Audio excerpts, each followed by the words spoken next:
eyesight. Steam rising like secrets we can't hide. The sun crawls in, paints gold on the wall. A puff of smoke, a sigh so deep. Dreams awake while the world's asleep. 2 cups of coffee, the sun and a puff. Is this morning enough?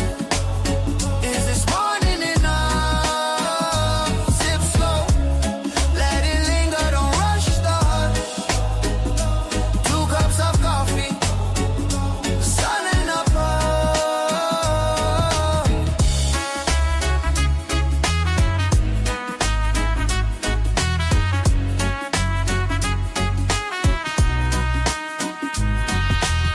A spiral lands where the shadows lean. Cracks in the pavement, whole stories unseen. Your laughter stirs, breaks the morning spell. The air so thick, it almost hums. With everything said and left unsung. 2 cups of coffee, the sun and a pup. Is this morning enough? Is this morning enough? Sip slow, let it linger, don't rush the hush. 2 cups of coffee, the sun and a puff.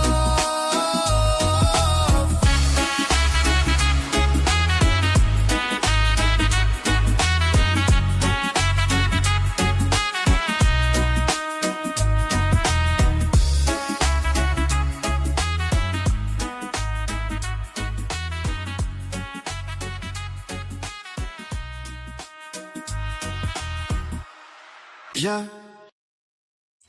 Good morning, good morning. It's Tuesday. Feels like a Monday. The holiday just throws you off. All right, we're having another Wake and Bake and Shake. And yes, folks, if you haven't heard the good news already, we are going another year. Thanks to all our donors out there, donations. Thank you, especially the Sandy put us over the top. Yeah, she did it for us. So if you like the GenX Cafe, 420 Cafe, or whatever you want to call it these days, you like being here, hanging out, chilling, conversating, debating, discussing, well, thank our donors. And we're going to do another Wake and Bake. And then we'll open up the room. This is another one from MetaFlow and is Matrix and Gorillas, the band Gorillas, inspired. Let's see where this goes.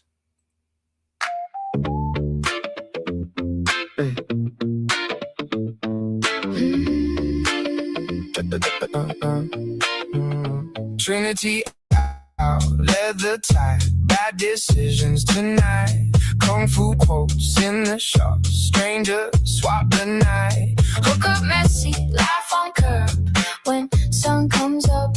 Everyone wild, Trinity's night. Come Get enough. yeah. Red pillow blue, but tonight we choose the crew. Trinity steps out, shadows left behind, new moves.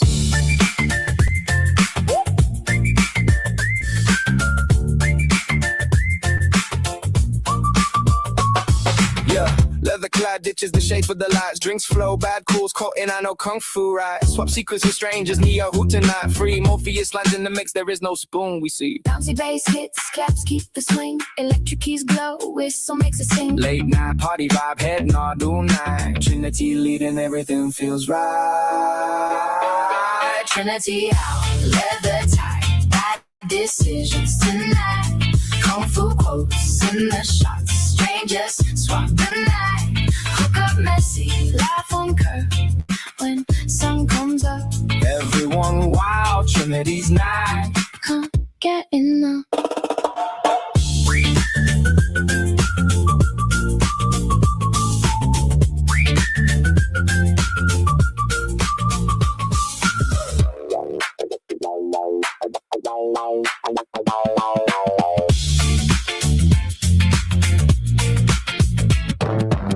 Agent Smith echoes, but we dodge with a grin. Trinity flips, comes back with a wink and a spin. Bad decisions stack, but the laugh they multiply. Hookups in the mix under the sunrise sky. Trinity, Trinity. Laughing on the curb. One more shot. Sun coming up absurd. Yeah, yeah. Chaos, fun, no dark inside. Wild evening, everything alright. Trinity out, leather tight. Bad decisions tonight.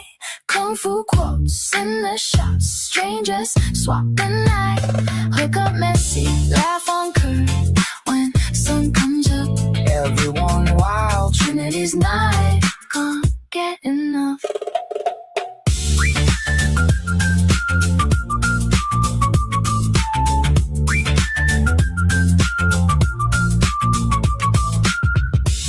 Trinity's night.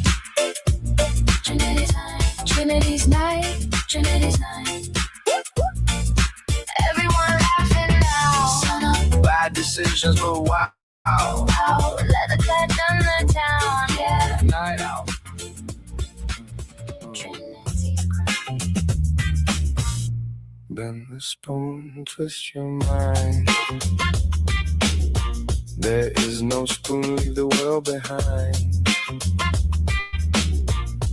Bend the spoon, feel it give. Red pill truth, that's how we live. Yeah, yeah, twist it. Bend the spoon. Twist your mind. There is no spoon. Neo. You ready? Morpheus waits. Friends in a circle, oracle pours the tea. Blunt advice flowing, wake up, can't you see? Small defiance starts, bending what we know. Spoons start twisting, minds begin to grow. Trinity smirks, follow the white rabbit kid. Blue pill easy, but we take the red. Risks get bigger, snowball down the line. Laughing at the limits we left behind. Bend the spoon, twist your mind. There is no spoon, leave the world behind. Bend the spoon, feel it give. Red pill truth, that's how we live. Yeah, yeah. Twist it. Bend the spoon, twist your mind.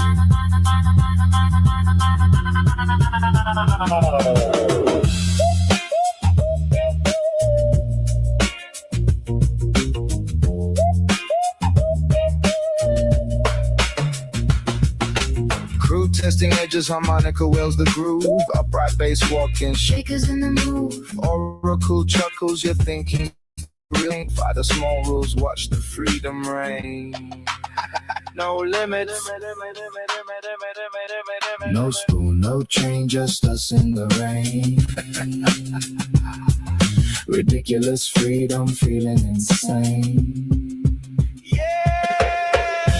Bend the spoon, twist your mind. There is no spoon, leave the world behind. Bend the spoon, feel it give.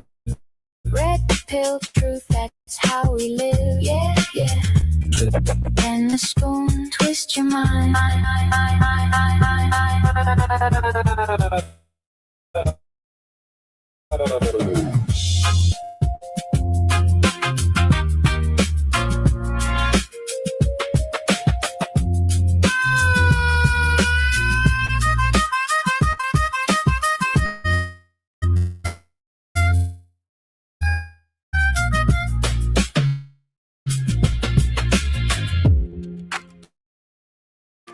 There is no spoon.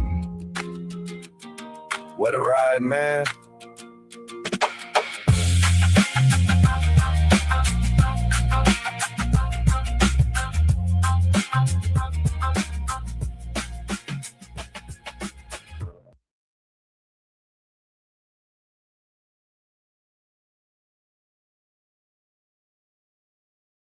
Here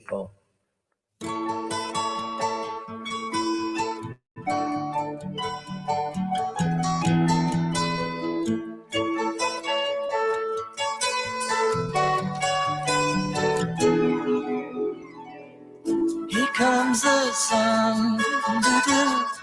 Here comes the sun, and I say it's alright. Little darling, it's been a long, cold, lonely winter. Little darling, it feels like years since it's been here. Here comes the sun. Here comes the sun. I said, it's alright.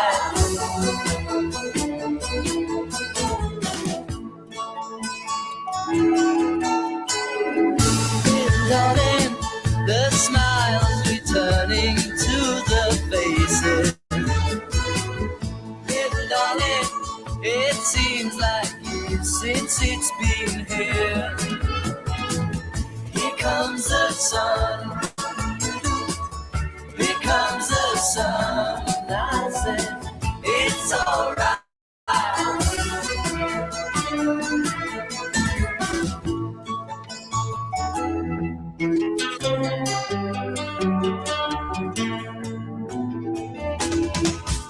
Sun, sun, sun, here it comes. Sun, sun, sun, here it comes. Sun, sun, sun, here it comes. Sun, sun, sun, here it comes. Sun, sun, sun, here it comes.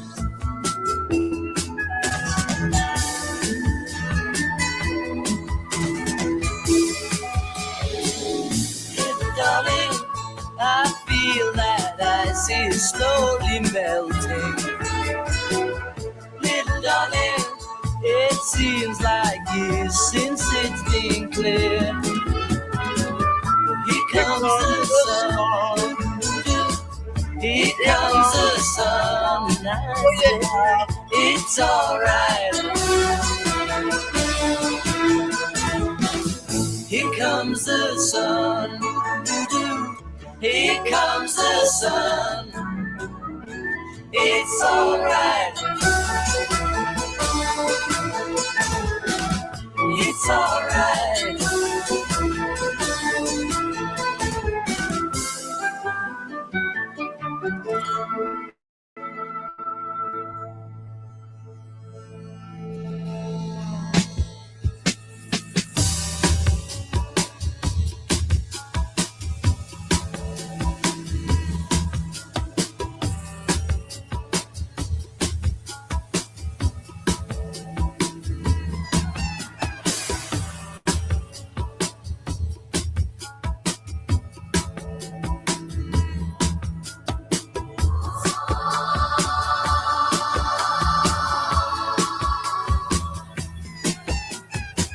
It's alright.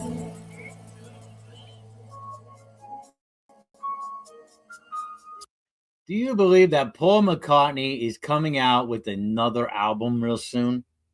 Along with not with the Rolling Stones, but the Rolling Stones is coming out with another album as well on July, was it 10th or 11th? Should be 11th, right? 7/11. But I think it's the 10th. But also Paul McCartney. I'm not a big, Paul McCartney by himself fan, really, but man, these guys are in their fucking 80s and they're doing it. They're still kicking it. And I think it's, again, only Gen X and boomers are going to be buying the stuff. So they're, they got to pump out that music. All right, what we got next on this list?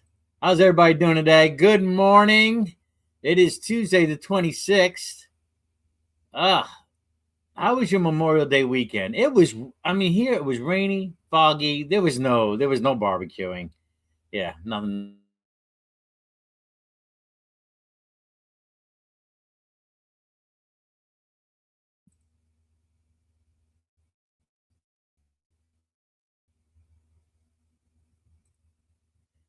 We back yet? Are we back yet? There we are. I don't know. It's and no, we're not playing that one. We can't play that one. That is copyright. We'll definitely get struck for that one.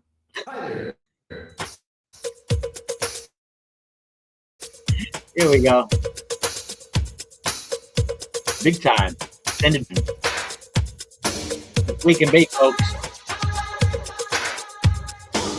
WaKe and BaKe, ShaKe at the GenX Cafe.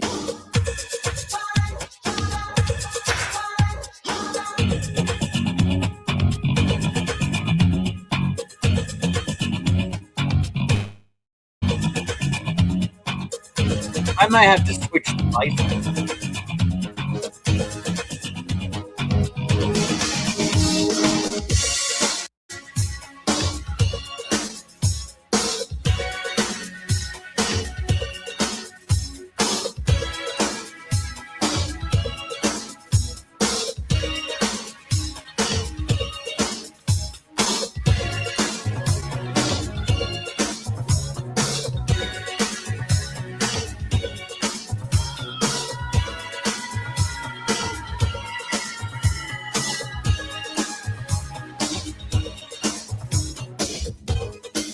I'm on my way, I'm making it.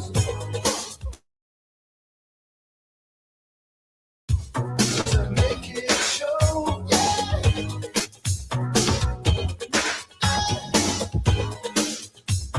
So much larger than life.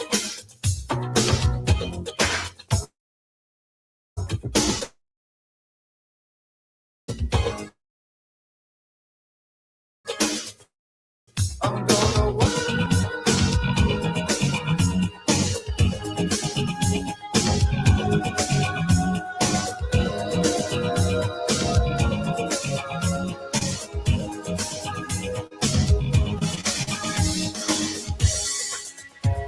The place where I come from is a small town.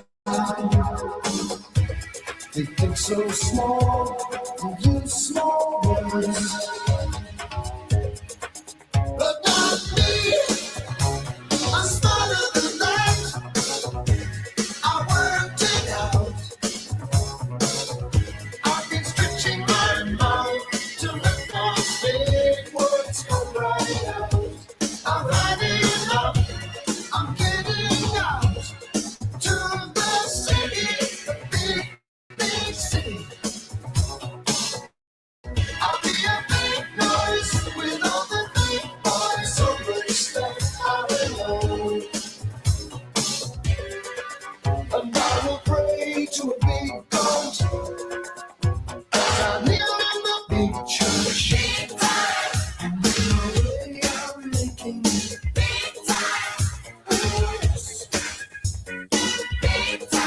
I got to make it show, yeah.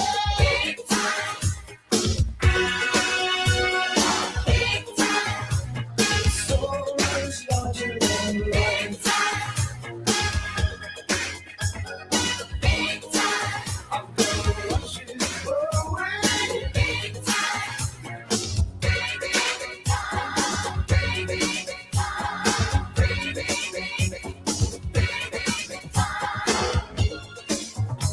My bodies have all the big names, and I greet them with the widest smile.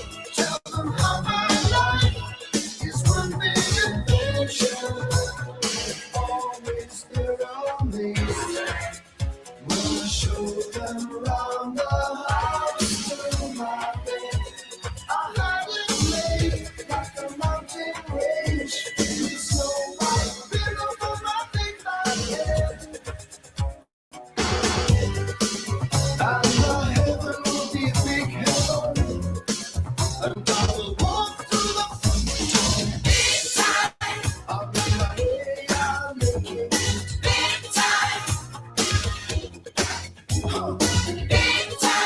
I've got to make it show, yeah.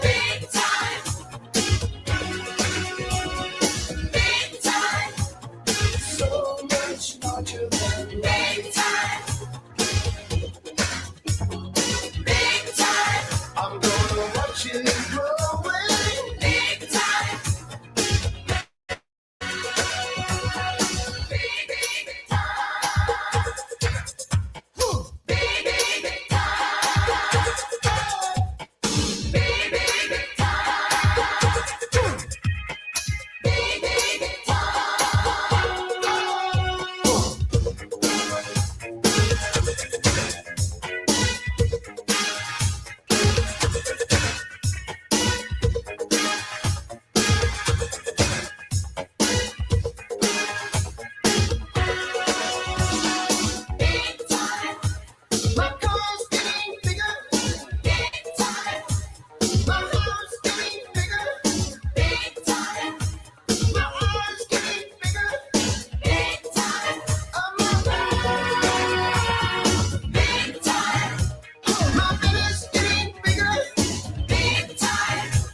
only thing I don't like about this extended version is they don't put the hi there at the end of the song like in the original. You know, you kind of expect it. Hi there. You know, like in the beginning, have it at the end. What's up, everybody? People are starting to come in slowly. All right, we have a birthday out there. Happy birthday to Let's Farm. Happy birthday. What's your first name? I could dig up a video. If you give me your first name, I could dig up a birthday song for you. You know, they have birthday songs for just about any name. I'd do it just for you. Happy birthday. Make it a good one. You care to tell us how old you are? Yeah. And we got Will, Halsey, Sandy out there. Welcome. Good morning. Will, yes, thanks again for coming out with Serb yesterday. We did a off-air. Well, I'm getting into watching some of these poker games. This game was a little bit more the low stakes, quote unquote, high stakes for all of us. I mean, you know, but I mean, I'm getting into watching some of these players playing $100,000 $500,000, $1 million pot. I mean, $1 million games. Oh, it's crazy. But watching the interaction and all that stuff, I'm getting into it. So we had an off-air little combo. And then, let's see, Serb and I watched the video. We were talking about silver and the markets and that kind of thing off-air. So, yeah, good time last night. Probably do it again. I'm getting into watching these poker games. So if that's something you're interested in, don't forget to hit the bell, hit that notification. Some of you are not getting notifications, so maybe you have to unsubscribe, resubscribe, hit that all, whatever you got to do. Get notifications so you'll know. I know things are pretty much, I do these hangs on a whim, though some of these wake and bakes have been on a semi-regular basis. But we're good to go another year, folks. So thanks again to all the donors. We're good to go. And let's see another remix. I need another remix. What's on this list? Ooh. Oh man, I want to play that one, but that's not a remix or an extended version or a live version. Something. You know what? Let's go with the Stones. Let's see how this is a remix. Let's see. And we'll open up the room shortly. Talk about, I guess. Now let's keep the drama of it. Woo!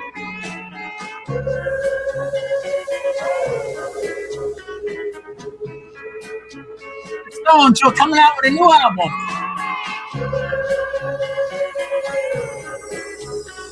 I heard it said 25th studio album.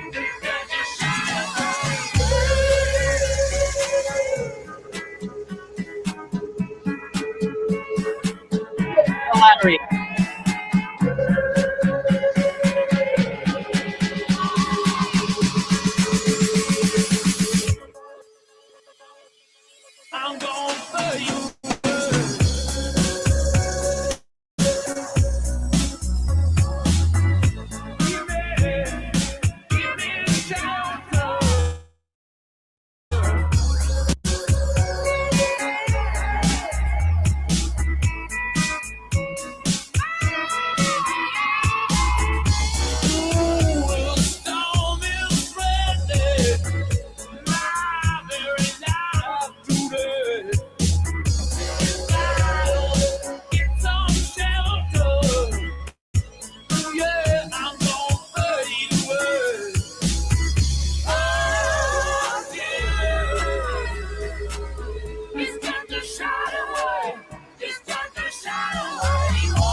I know what someone's saying.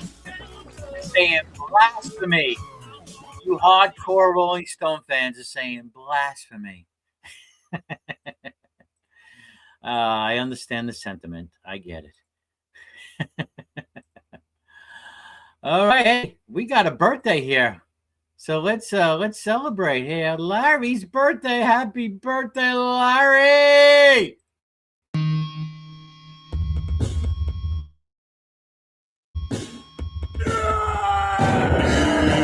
It's your birthday today, Larry. It's your birthday today, Larry. Rock and roll, let's celebrate. Celebrate, we lose control and you cut the cake. The night is yours, destiny awaits. So share toast with your closest mates. It's your birthday today, Larry. It's your birthday today, Larry. Grab your goodie bags. Open your gifts. Open your Blow out your candles.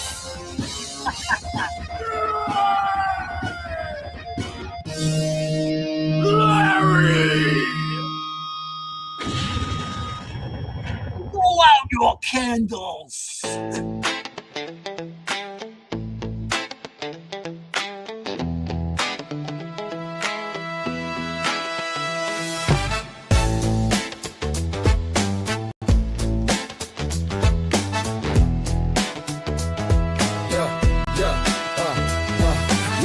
Baseline snapping, my soul's in a trance, feet tapping, caught up in the dance, spinning around. This rhythm's a thief, stealing my call, leaving no relief. Bass drops heavy, heart skips a beat, a symphony of steps. My mind retreats, neon lights on, colors collide, lost in the groove, nowhere to hide. Echoes of a hook, it's haunting me, loops in my brain, no chance to break free. It's a spell, a loop, a melody chain, pulling me back, rewiring my brain. Bring on that song, can't get enough. This groove is strong, the rhythm's tough. Over and over, it's taking control. That groove has broken me, body and soul. Shadows on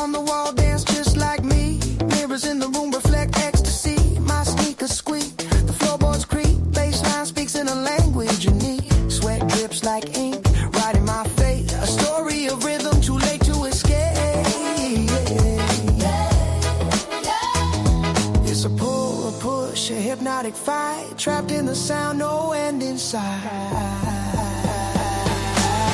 Bring on that song, can't get enough. This groove is strong, the rhythm's tough. Over and over, it's taking control. That groove has broken me, body and soul.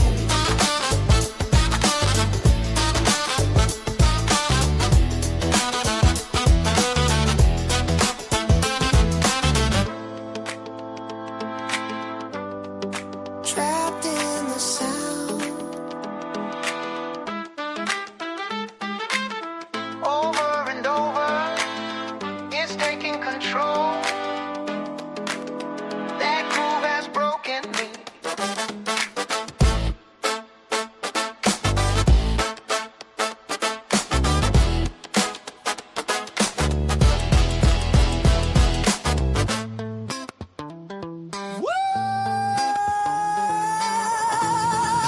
Bring that beat.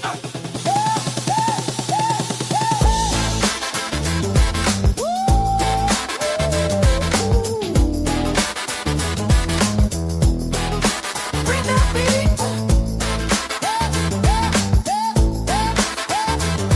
Yeah. It's a spell, a loop, a melody chain, pulling me back, rewiring my brain.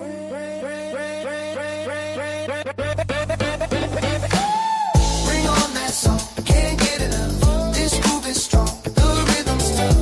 Over and over, it's taking control. That groove has broken me, body and soul. Bring on that song, can't get enough. This groove is strong, the rhythm's tough. Over and over, it's taking control. That groove has broken me, body and soul. Bass drops heavy, heart skips a beat. A symphony of steps, my mind retreats. Neon lights on, colors collide. Lost in the groove, nowhere to hide. Echoes of a hook is haunting me. Loops in my brain, no chance to break free.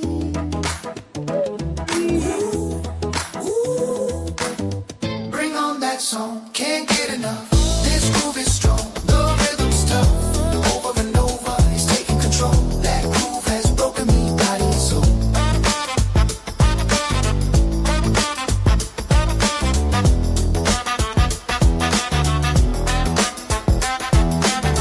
Bring on that song, can't get enough. This groove is strong, the rhythm's tough. Over and over, it's taking control. That groove has broken me, body and soul. For some reason, I just can't get into the real shaking of today. I can't get it. Can't get moving as much. I don't know. Not that I'm sick or anything. I don't know. Maybe I'm just not finding the right tunes today. Woo. All right, good. It worked for you, Sandy. All righty, let's see. So, how's everybody? How the market's doing now? Let's take a look at the markets, shall we? First day of the markets.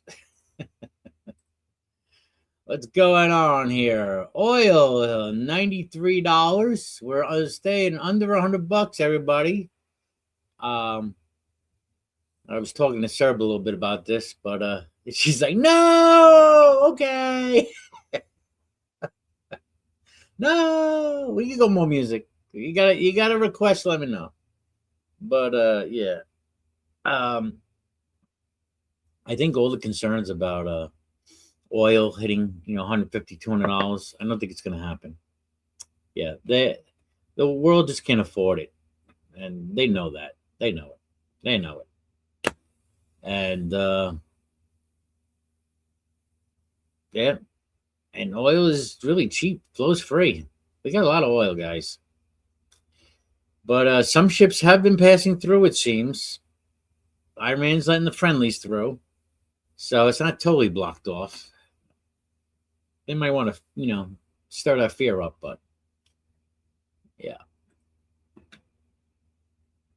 And we have gold and silver slightly up. Markets all slightly up. I guess we're having some good news about the oil, so that's going to be good. All around, crypto up, Bitcoin down a little bit. But yeah, the thing to watch would be those bond rates.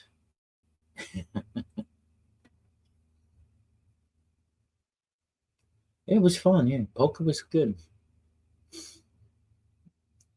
All right, interesting video I came across. Let's see. Speaking of markets, let's speak of the car markets. And this video just came across my thread. What came out a couple of days ago. And our market here, the auto market, is in trouble. There are people behind on their payments. There are cars just too expensive, nobody can afford. Cars are like the price of a fucking house 10 years ago. And especially Ford Motor Company is becoming unaffordable. They seem to have some of the most cars on from 2025 still sitting on the lots. Yeah. So, yeah, car market not doing good. But China seems to be exploding with the electric cars. And now I came across this. This is very interesting. Remember, we were talking about niche markets, being in a niche, market. Well, China now has this company called Yuncheng Vehicle Company. And what they are doing is replicating classic auto bodies. Yep. And I guess you could put them on anything. Richard in the house. What's up, Richard? So I figured, let me share this. This is quite interesting. Let me speed it up a little so we can kind of avoid copyright, I guess. But I watched half of this and I thought this was interesting. Oh, if yeah, there we go. Let me X out of that. Sorry for any lag. It is probably the device I'm on. This laptop will not upgrade to 11. I think that's the issue here with StreamYard. So I might go to my desktop. But anyway. I visited the factory that's remanufacturing A86 bodies. One of the Bronco bodies they manufactured recently sold for $400,000 at Barrett-Jackson. Last year, I saw some content come out of China showcasing the factory building brand new Toyota A86 Corolla bodies. I knew I had to check it out for myself, so I went to Baoying, China, which is about a 3-hour train ride north of Shanghai, to Junchen Manufacturing to see and document this process. I know I say this a lot, but it most definitely blew me away.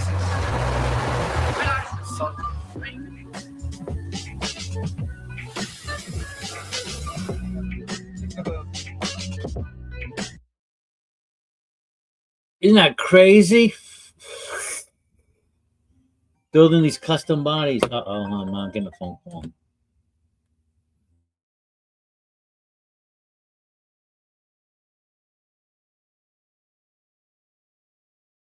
All right, I'm back.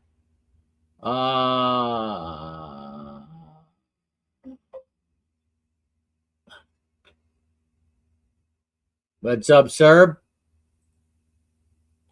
Okay, let me get back to this. Here we go. The prices for these brand new bodies start at $9,500 for both the A86 and the 240Z body. Their newest chassis is the 1967 Ford Mustang that costs around $16,000 US. Considering how much labor and man hours it takes to do something at this scale, it really is incredible.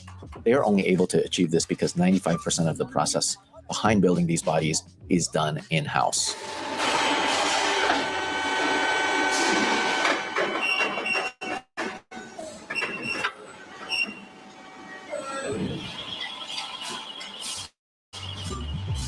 I'll get into the business, moral, and ethical side of building brand new classic cars, but I first want to show you how they build these step by step.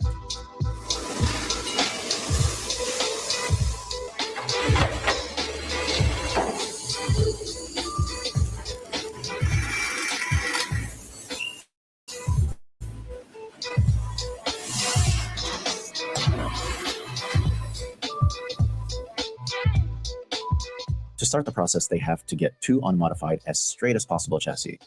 1 to take apart piece by piece, and 1 to verify that the new stamped parts are actually up to factory standards. This is extremely difficult as none of the cars that they're building now were ever available in mainland China. They take apart the chassis and 3D scan every single piece. They clean up the 3D data as much as possible, and they make a stamping die for every single panel, which we had a chance to see firsthand. What's up, sir? Oh, not bad. I'm just considering ordering a like a 1989 S10 body. There you go.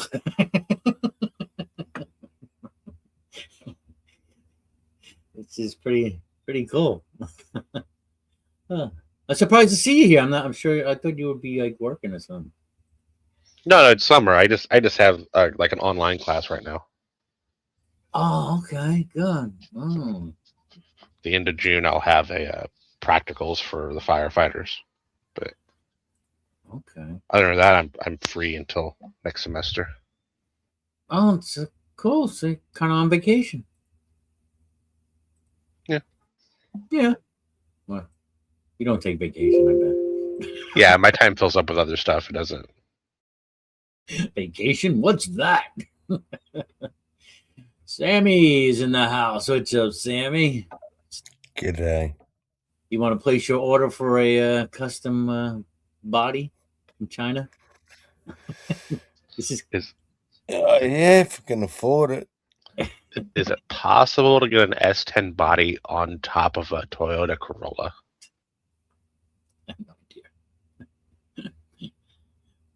I just miss small trucks.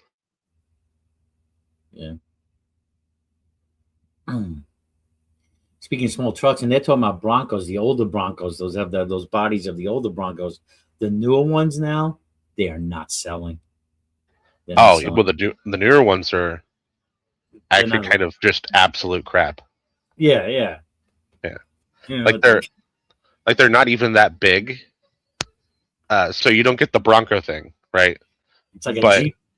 Yeah, but even though they're smaller than a Bronco, you're still getting like Bronco gas mileage. They get terrible gas mileage, and they're small. What's the point? Yeah, what is the point?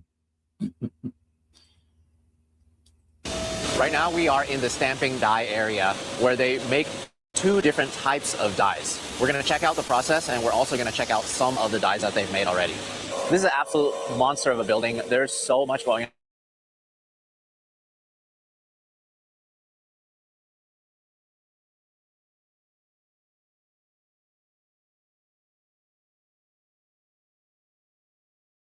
Oh no, Bridger died.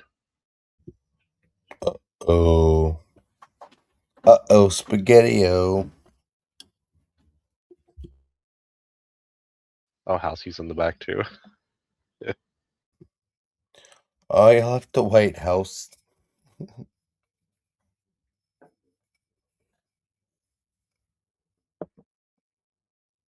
I told him it's a perfect time to try Linux.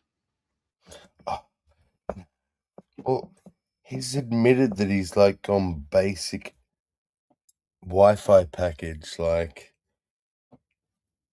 Yeah, I think this is his laptop can't be upgraded. Yeah, well, there's a crash.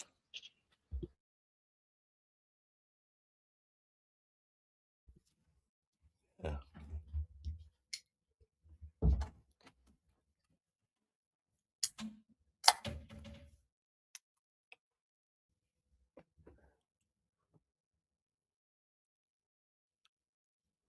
So what's up? I was gonna say, how are you, Seb? I'm okay. I just woke up not very long ago. My bank card blocked my auto renewal for my cell phone yesterday.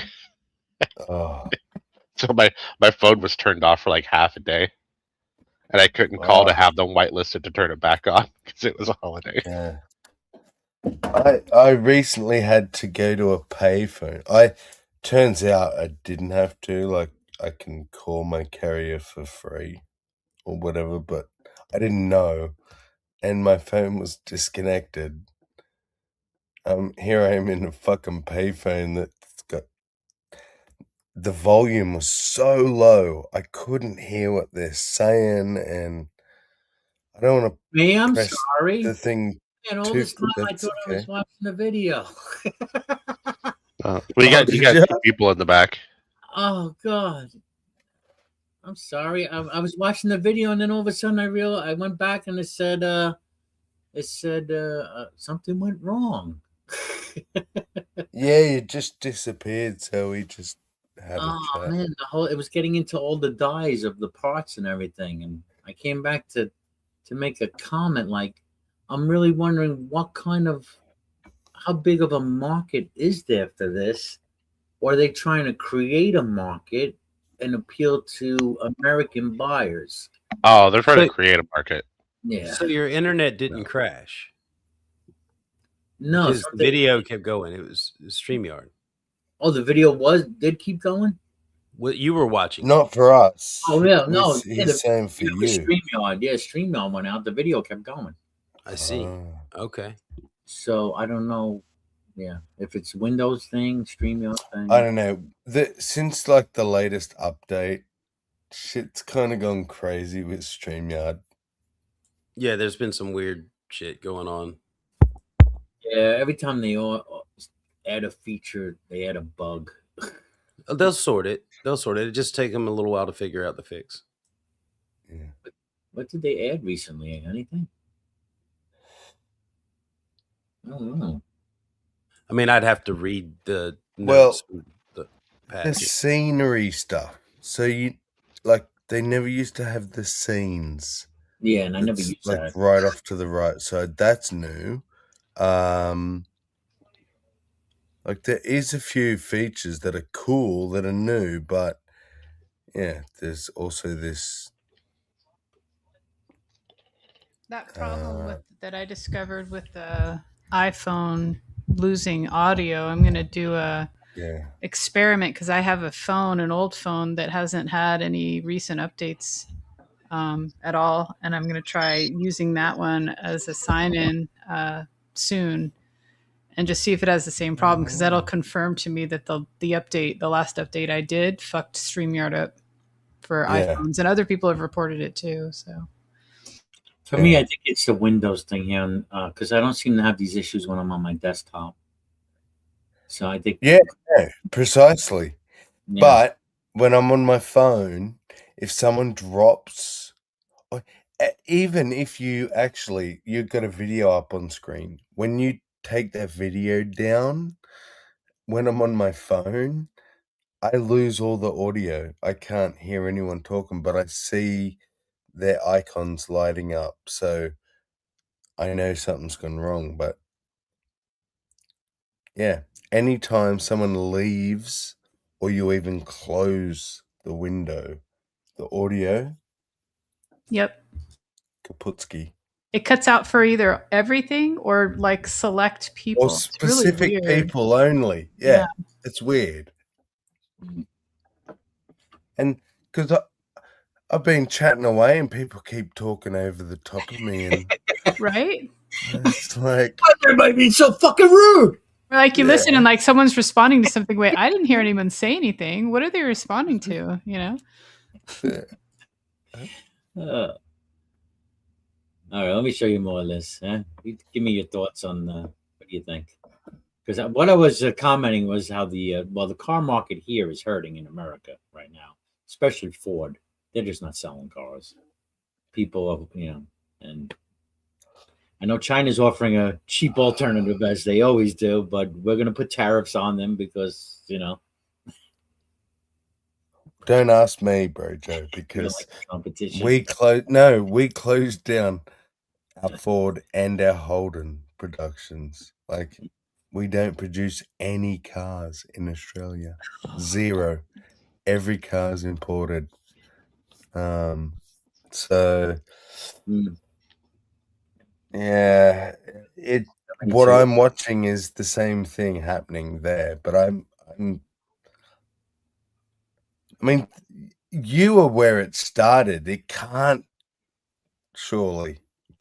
fucking die. But I don't know. I don't know. I mean, to do something like this, you know how much it would cost in America to have something like this done? Yeah. If you wanted a custom body. Oh, But crazy. I don't know. And like I told you, this is what happens when you let Riri's gain control of the demand on the market. Riri's get control of the demand, you end up with just Riri products. Riri's. Yeah. Riri's. Have people that just freak out and say "ree" to everything. Is that what you're talking about? No, it's a funny way of saying retard. Ah, got it. What are you, right. Nakasuchi now? Riri, yeah, he's fucking. No, I've said Riri's like most of my life. Oh no, that was just something about a little event that happened the other night over at Knox. Oh, okay. I thought you had seen the stream where he no. Okay. Our false anger at him saying the word wanting to reclaim the word retard. So apparently he's a retard. He wants to reclaim it. That's cool. But the whole thing was, we don't care if you say retard. We all say retard. The thing is, you're a hypocrite.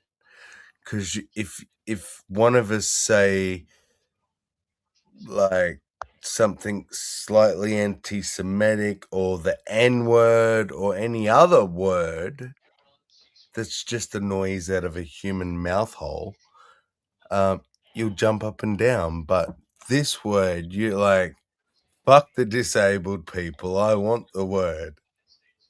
So, sir, are you saying that the Chinese are retarded for doing this? No, they're actually smart. I would say anyone buying them actually might be retarded because China isn't known for their honest dealings or good craftsmanship. Quality.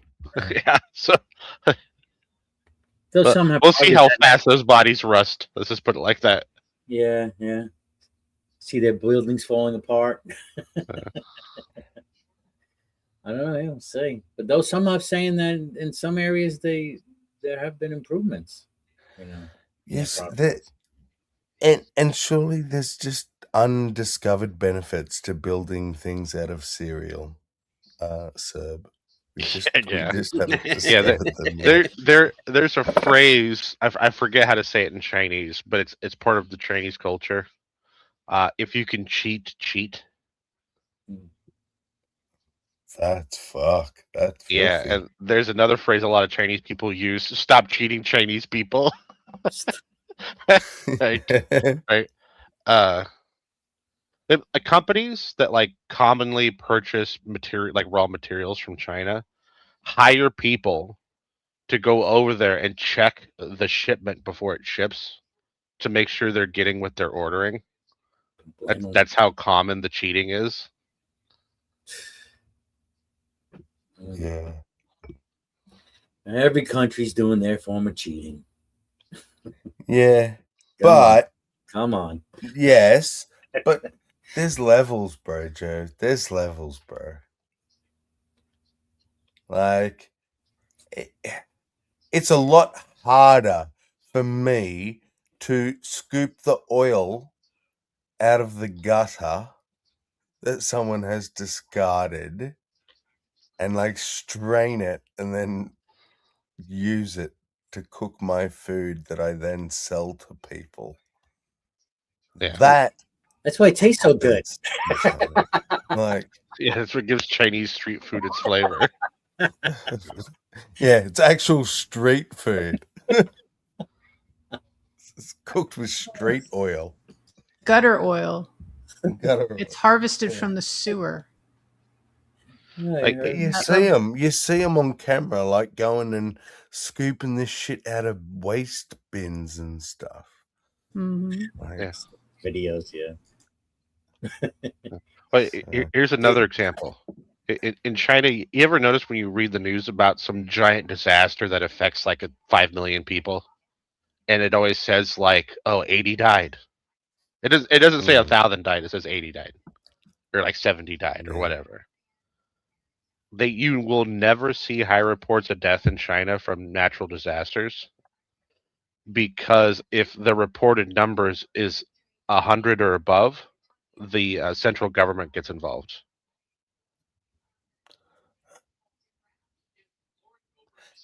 Also, have you heard? Of course, you have.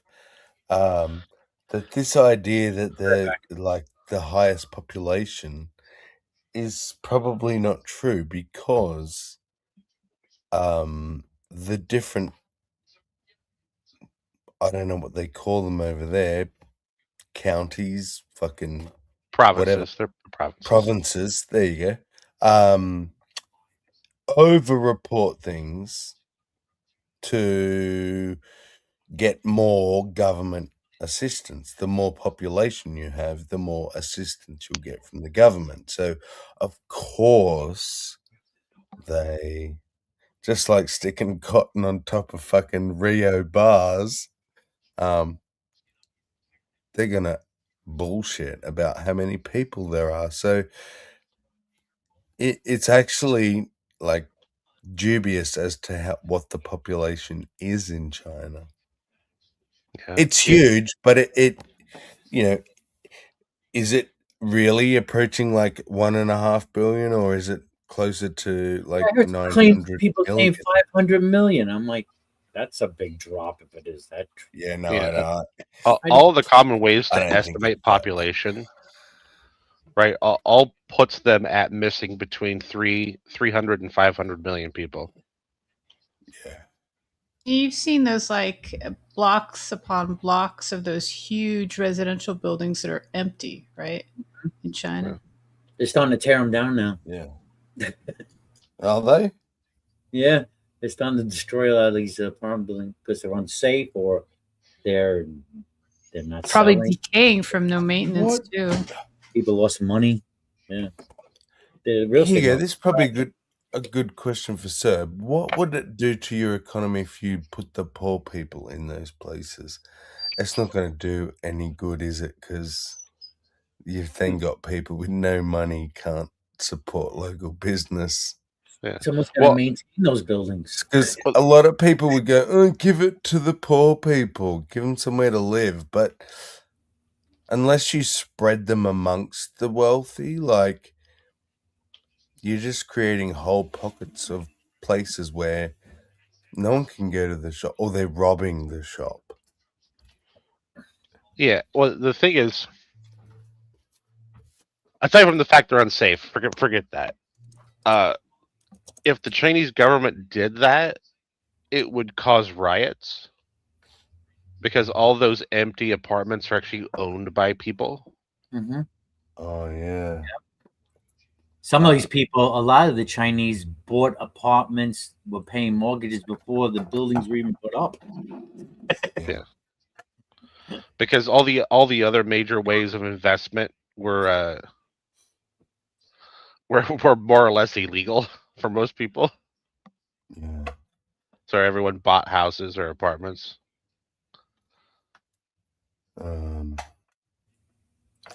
Lesson there: don't buy into real estate unless the building exists already.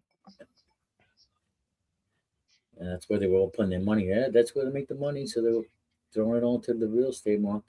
You had cheap loans. Although we have a seat, and that's the sort of securities we enjoy in the West.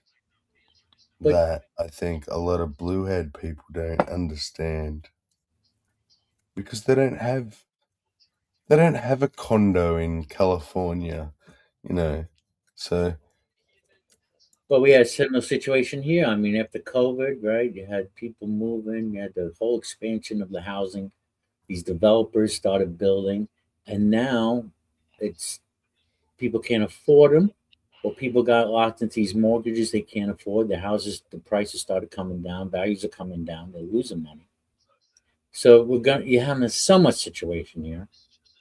They just put out something. Let's see. Well, one good thing I guess Trump did, or the administration did, was they capped corporations on how many single family homes they can actually make. because they were blowing up the market, making it,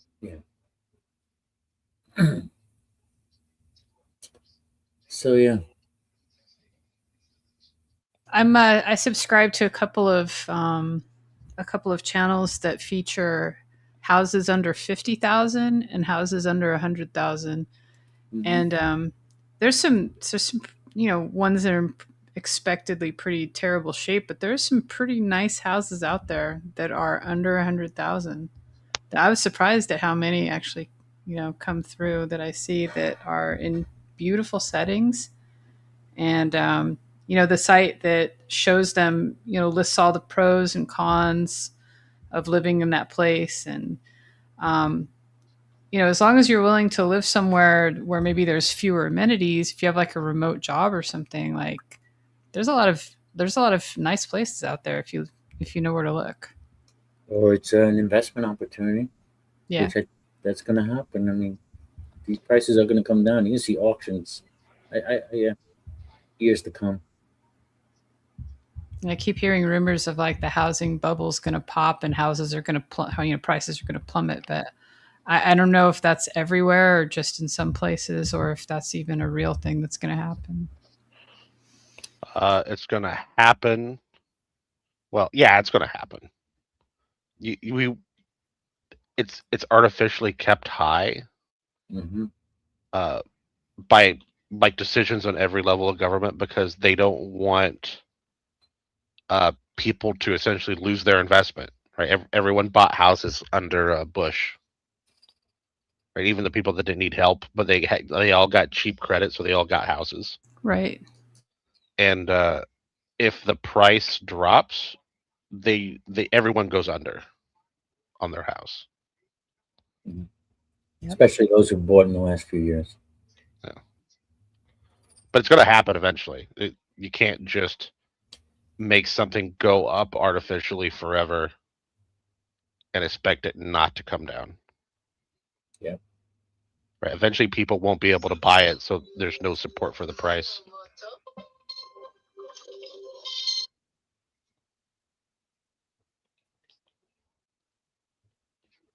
And then this is how the rich get richer, right? They just wait for these opportunities, so everything's cheap, buy assets cheap, and sell them high later when the demand goes up. Well, when the price drops, a bunch of people will probably buy houses. Yeah. But do you think? I don't know. See, the situation seems so different now. With less families happening and people can't even get jobs. How far down do the prices have to go down before people stop buying these houses? They probably have to for a single bedroom, one bathroom kind of house, like the smallest house you could build. We'll probably have to drop to about 30 or 40. Mm-hmm. The rest will scale from there, and of course, it's going to depend on like where in the country you are. Yeah.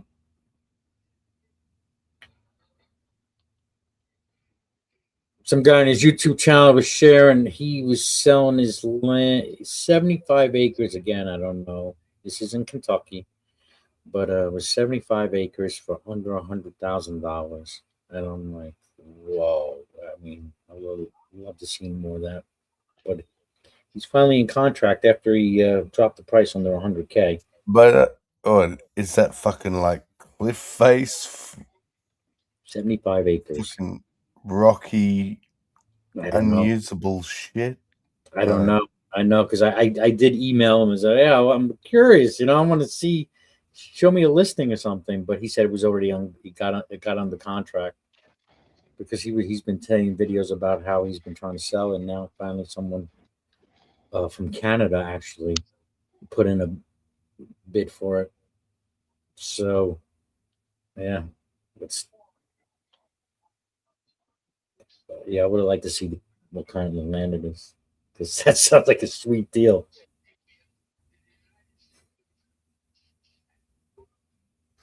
Yeah, it's got to be some backwater. I don't know. But they're out there. Like Halsey said, those deals will be out there, and they're going to be more so. I mean, there's a few houses around me for like $50,000-$60,000. They're all fucking Christ. They're all like fixer uppers, right? Yeah, totally. Like some of them, like you'd have to. I mean, in some cases, they're on like 5 acres of land. Like you're basically buying a tear down house, and you're buying the land, and the opportunity to rebuild or something like that. Because like land's some of them not are in even that terrible cheap shape around me.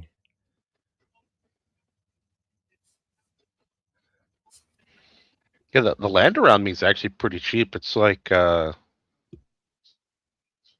it's between 1,500 and 3,500 an acre. Wow.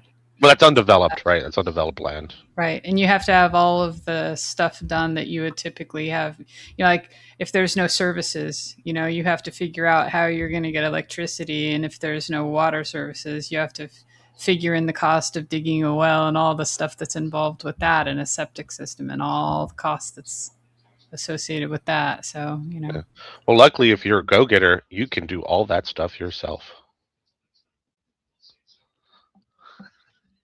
You have to have an awful lot of good equipment and know how to use it for that. No, there's like cheap ways to do stuff. Your septic system could be a drainage field, right? No, you need a PVC pipe and a drill, right? You can do the same thing with a well. You just truck in water and you pump water into the ground with a PVC pipe and drill it up and down. Yeah, you just drill it literally. Just gonna make like our own. You pump water into it and then you just pick the PVC pipe up and down over and over again, and it drills the well. Right.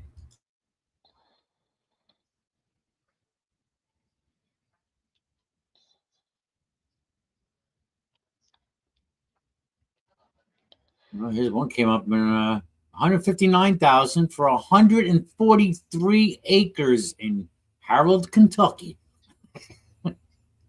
And some of those places, like you have to do your research because, like in some states, there are large stretches where there's no fast internet whatsoever. You either have to buy satellite or deal with like a much slower, version of internet. If that's part of your job or whatever, that's like it has to be taken into consideration.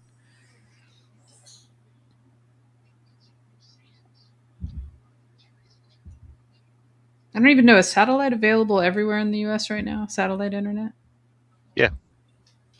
But multiple companies have satellite internet across the United States. Elon's got his thing. Yeah.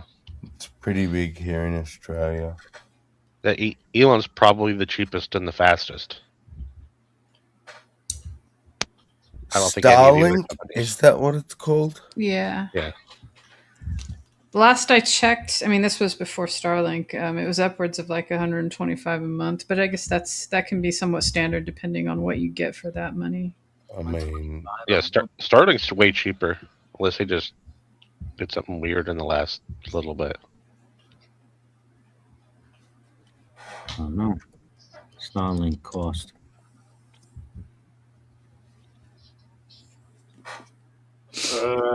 AI says $250 to $449 for initial hardware, depending on the model, followed by monthly service plans starting at $50 to $120.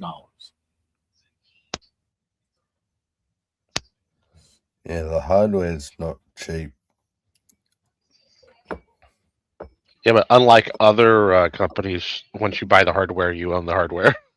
You maintain it too, right? Like if it goes wrong, you gotta fix it or buy it again or whatever. Yeah.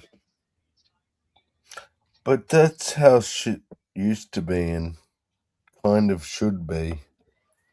I mean, even now, like if I wanted internet where I lease or rent or whatever, a modem and a router or a combo unit, like that's an option, but I can also buy my own. And that charge doesn't get figured into my monthly bill. I mean, I think that it's an option to own or to rent in a lot of places, because some people don't want they want the latest one, and if they rent it, that means that whenever there's an upgrade, they get it for free, their rental price or whatever. In Australia, the company you choose will send you a modem that's most suited to them. Right. But the agreement is if you cancel before 12 months, you will send the modem back. Free of charge. Right, get charged like for it. You just, you go to the post office and you tell them I have a modem and they give you a special box. You tell them what company and they'll give you a sticker and stuff. And you send the modem back. But otherwise, after 12 months, you own the modem. And there was no rent fee for it. It's just worked into the monthly for the service kind of thing. I guess, yeah. Well, I just recently went to a Frontier, which is now owned by Verizon. Finally put fiber optic in the area. They gave me, they use an Eero. So I have 2 Eero devices. I'm paying $36 a month. That's not bad. Yeah, but you do drop out a lot though, Broger. But again, that could be just this laptop. That could be the Windows. Yeah. But, I mean, could it? It does. It sounds like an internet issue, doesn't it? And you've kind of admitted you don't have. You haven't bought the fastest, yeah, I didn't buy the fastest. You do share it with Mum. Right. So. Does Mum use it much? She's on the TV all the time. Like streaming services and stuff? She doesn't do internet. She doesn't do, she's not on the computer. She's just watching TV. Yeah, it's like Netflix type shit. That takes a family. Right. But for what it is, I think decent. Does what I need. Oh, it is, yeah. But if you want to be streaming like full-time serious, I have to go on my desktop. You got to have some good upload. It's not even the download, it's the upload for streaming.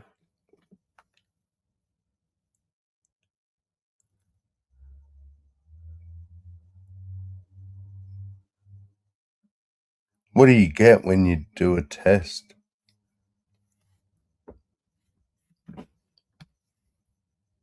Doing one right now. And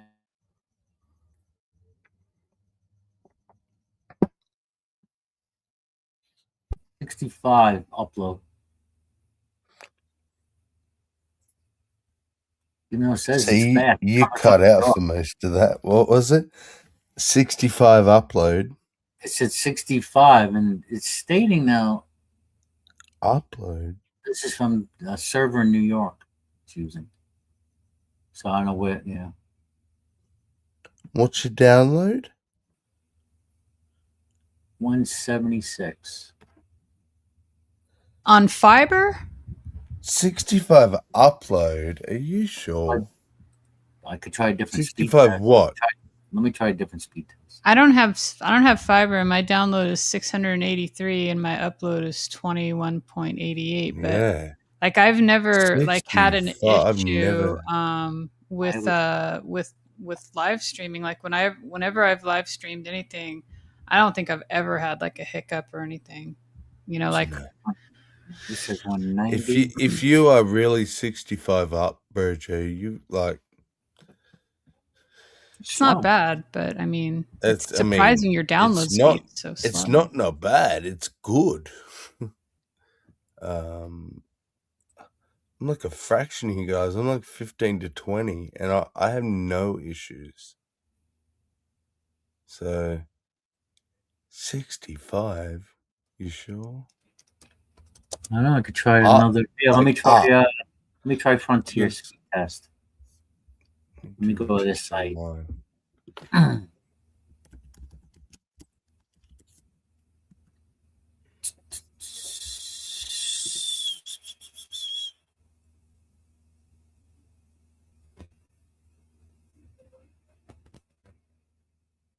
Well, so Frontier in Jersey. Let's say download about 175. shit. Upload See, is in the 80s now. Now it's going in the 80s. 17.5. 95. See, now my upload is now near 100. Over So what 100. was the download again for Your upload's 100. Now it says okay, maybe it is some other software issue because I'm 17. Or the server I'm maxing checking. out at 17. See, this did a speed test in a different area. Now it did with Frontier in Jersey. The other one was New York. Yeah. Why isn't there anything more local? That's what I want to know. Like Philly. So now it's download 175, upload 108. Interesting. Okay, so you have pretty good internet, but is it intermittent? Maybe that download maybe it speed's drops. kind of slow for yeah, the down's very low and your up's very high. Yeah, that's different. Again, it could be. Maybe I should go test it on my desktop. I could do that. But if I do it in a laptop, like sometimes I'll be downloading like music or a video. It does pretty quick. I mean, seconds. I mean, not a long video. A long video, yeah, it'll take a little longer, but something short, a few minutes, whatever. Or if I'm converting music files, downloading music, it's instant. Sometimes I'll put like a movie on my Google hard drive, or I mean my Google Drive, and it'll be like 3 gigs or whatever, and it'll take about 10 to 12 minutes to complete that, to put it up on a Google Drive. I don't know if that's good or not. It seems fine to me because I mean in days of yore it would have taken a lot longer. Oh, don't even talk about upload. Download was painful back then. Right. Oh, I remember the link you gave me is the same one as yeah, that's goes like to Frontier in Jersey. Oh, really? Oh, okay. Yeah, I remember like downloading a picture and watching it come in line by line. That's right. Oh yeah. You'd be like getting a nude or porn or something and be like, oh, here come the nipples, here come the nipples. Sorry, was that just me? Yeah. Now we're all about instant gratification. It's taken 30 seconds. We're like, God damn it. Yeah. Right? Exactly. We're getting spoiled. This is what they do. This is what they do to you. Spoil you, program you, and then you always have to upgrade. But keep your expectations low and you'll be fine. Is it so bad yet to want to be spoiled and to like it? Should we hate it? I'm going back to dial-up. I would rather live now than any time in history. So I don't know. I think it'd be fun to visit different times in history just to see how things felt. Fuck the kids. If the kids aren't my problem, that's their own problem when they're running the world. But I'll be old by then, and one of them cranky old bastards that doesn't give a shit and just wants to annoy everybody.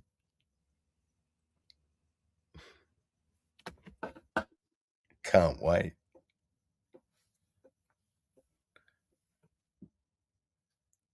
I just watched this earlier. This is Frank added this. Frank would, yeah. I didn't watch through the whole thing, but I put a comment in there. Actually, it's probably one of the first ones on top. Yeah. Oh wait, I was. Oh no, you know, it's probably only shows up that way for me, or maybe some other people commented past. Maybe on the bottom, probably. Right? Yeah, maybe they show up on the bottom. I don't know. Yeah. They mix it up, kind of. I basically said that, you know, art. There's different facets of art, and like and part of art is to provoke a response, and if a response of a society is to act enraged and want to destroy something, then that art is successful in my eyes, because that art revealed something about the society that it was put in the middle of. You know, there were the individuals that felt so compelled to destroy an object because they were offended or whatever.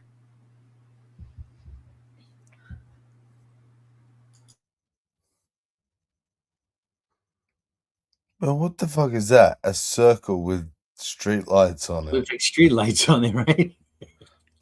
Could you imagine getting like angry over that? Like, yes. Why? Yeah. Because it was a waste of money. But it depends on who paid for it, right? Yeah, you would be angry about it. Well, if I didn't pay for it, but I also have to look at it, house. Do you? It's in your environment, you're like, I hate it.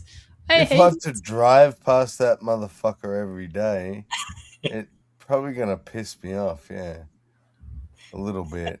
I mean, I'm not gonna. What am I gonna do? I might crash my car into. I guess you're gonna have to go a different route, so you don't get pissed off anymore. Yeah. Exactly. Eventually, it's gonna give you a heart attack. This piece of art. You know? But I'm not pissed off at the art. I'm pissed off that they stuck street lights on the top of it.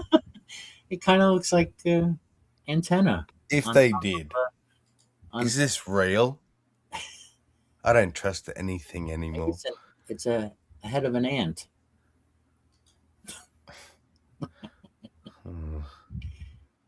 Just put the fucking streetlights next to it.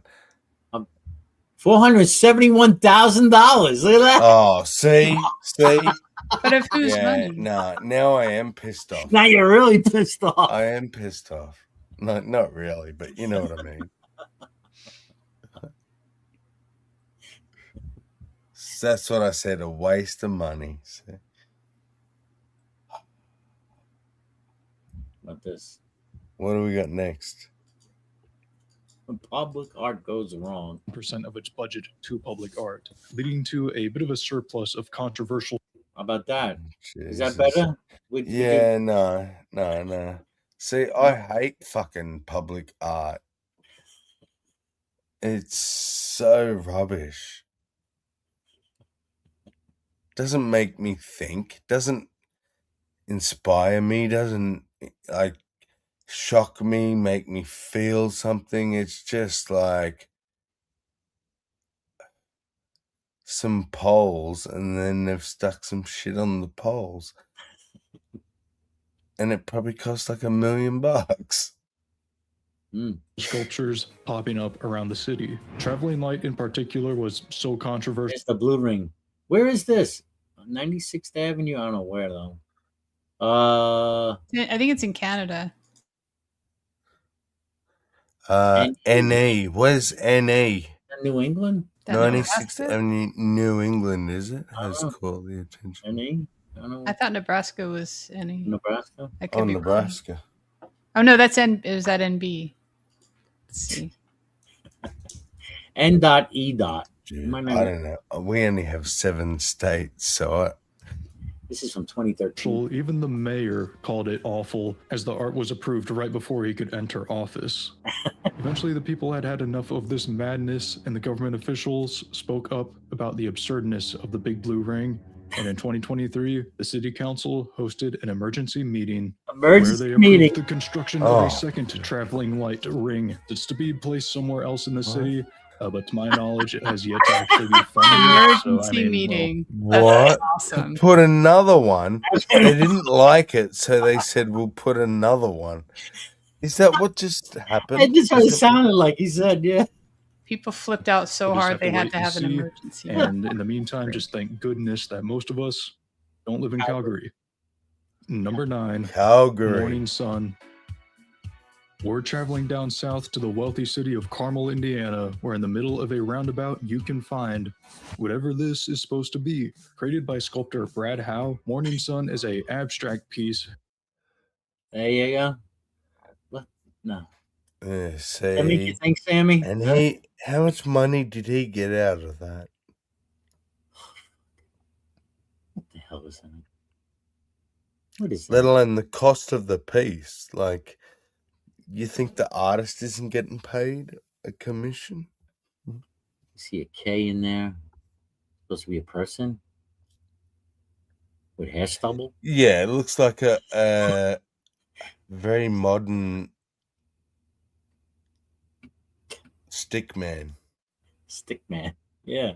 Yeah. Made from steel and urethane resin. It measures 16 feet tall and features a red and white body topped with a interpretive, spiky ball-looking thing. When it was erected in the beginning of 2021, it was compared mostly to a COVID-19 virus, while others saw it as a big, fat, round, hairy kiwi fruit, of course, which makes no sense because kiwis aren't even grown in Indiana. Actually, a kiwi is just what I see. Most people just call the statue Hairy Ball, costing a modest Hairy Ball. It's a hairy ball. Well, at least it was only 0.2 of a million. See, now I would have thought this would have been more money than a fucking ring. Yeah. Oh, well, what? Where do you think most of that money went? It was probably a $400,000 commission, and the ring cost $100,000, maybe. Maybe. It's money laundering to me. Yep.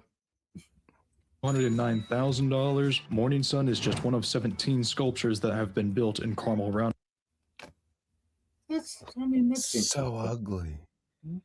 Someone else speak up. Is that ugly, or am I like just cynical? Oh, that's huge. I thought that was small, but that thing is huge. Roundabouts together costing yeah, over but $5 is million. it nice? Does it $5 look million. nice? That can't be $5 million. Taxpayer dollars. But despite the high price tags, none of these sculptures really faced any backlash.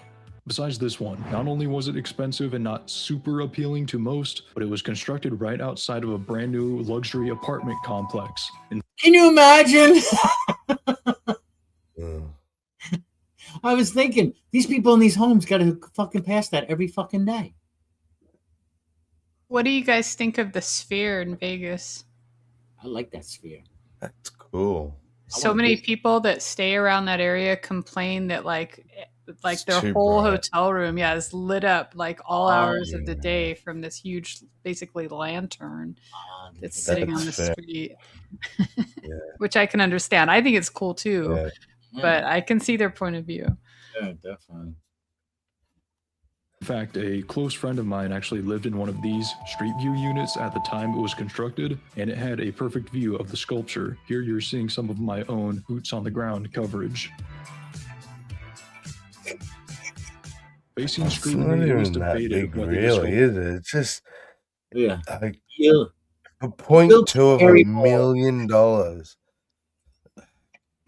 What a waste of town money. What could the town have done with that?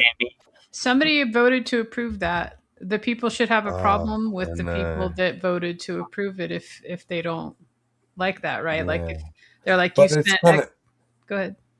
Well, sorry.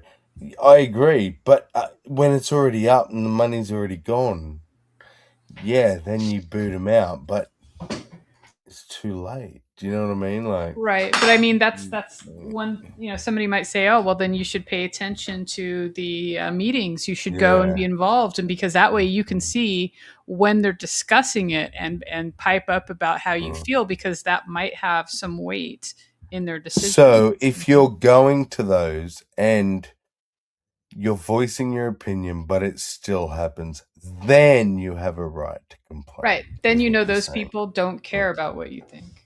Right. Okay. But until then, I should shut up. No. No. You can think it's ugly, It is ugly. Well, I mean, for all the materials and the effort and everything. You're right. Express your opinion. The taxpayer money, if it like, I don't know. Mm-hmm. I like making your city look pretty, but does that achieve that, right? Yes. Did that achieve that? That money could have went to I don't know, library's probably obsolete nowadays, but you know, hospitals or fucking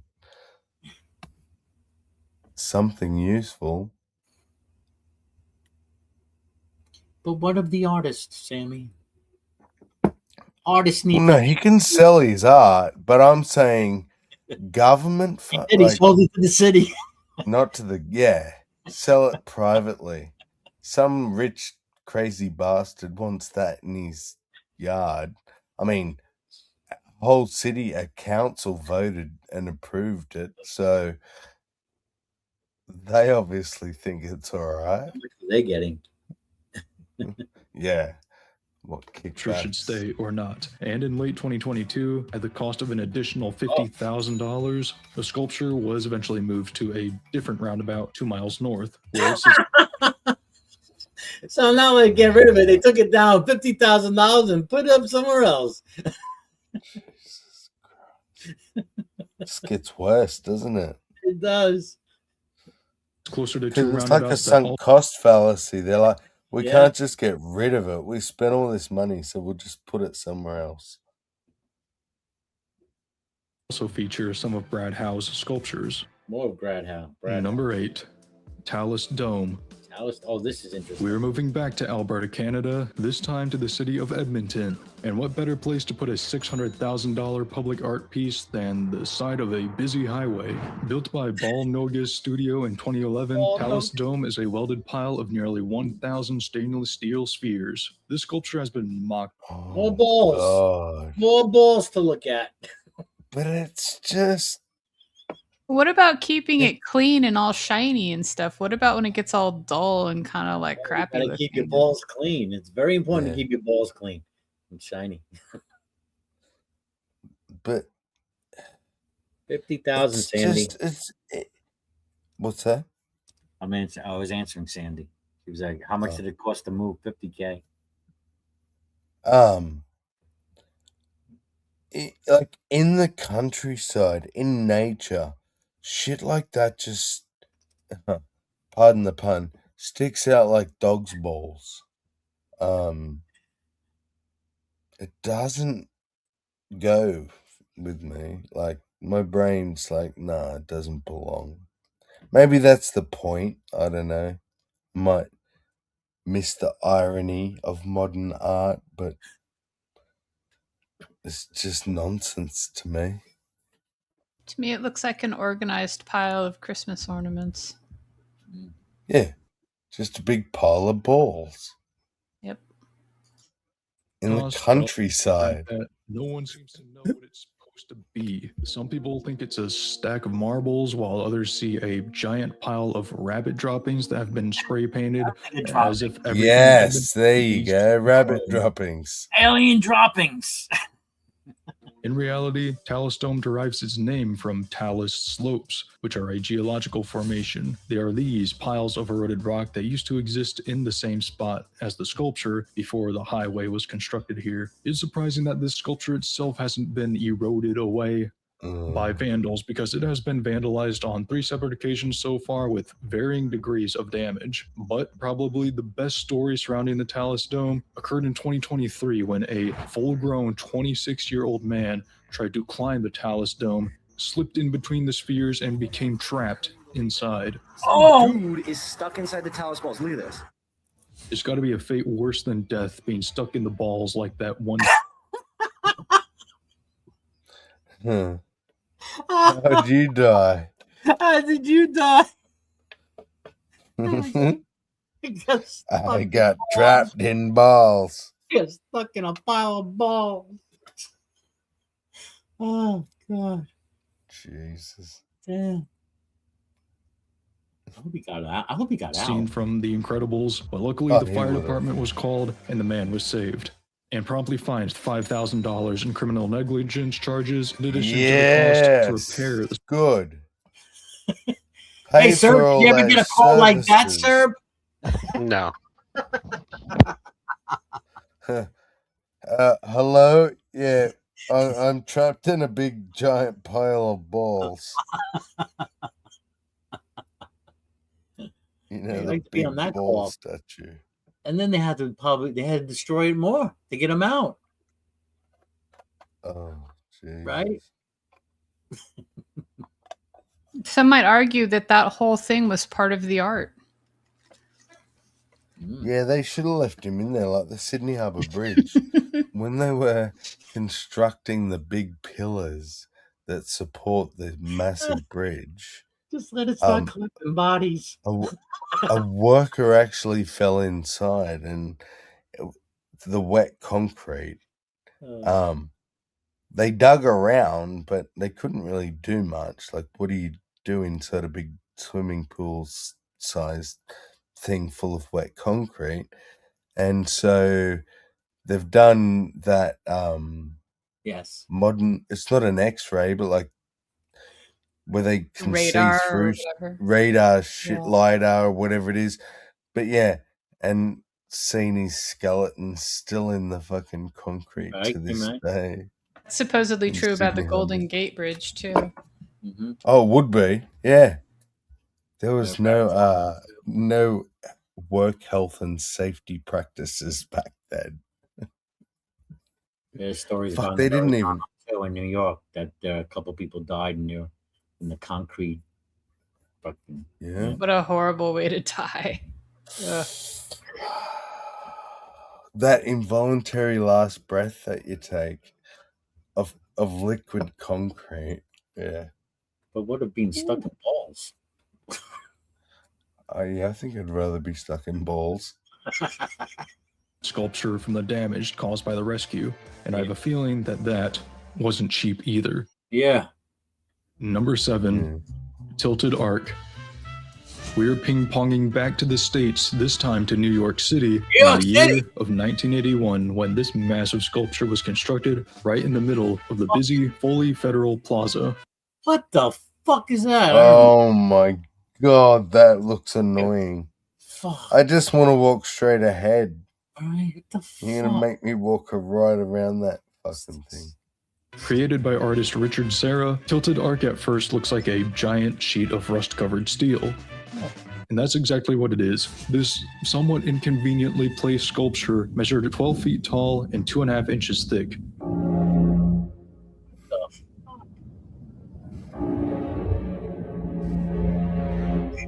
And 120 feet long, which made it long enough to cause a lot of outrage among pedestrians. With a construction cost of $175,000, about $600,000 in today's money, the Tilted Arc was seen as an expensive eyesore and a massive inconvenience to the large plaza. Locals claimed the sculpture made the plaza feel much more cold and closed off than it used to. It supposedly made the location feel less social and heavily impeded foot traffic as people had to make their long way. I mean, what were you thinking? Putting up a giant wall in the middle of this fucking place.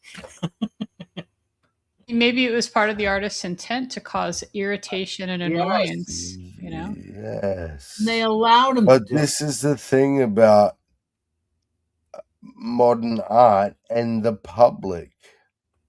Like, does the public want or need this shit?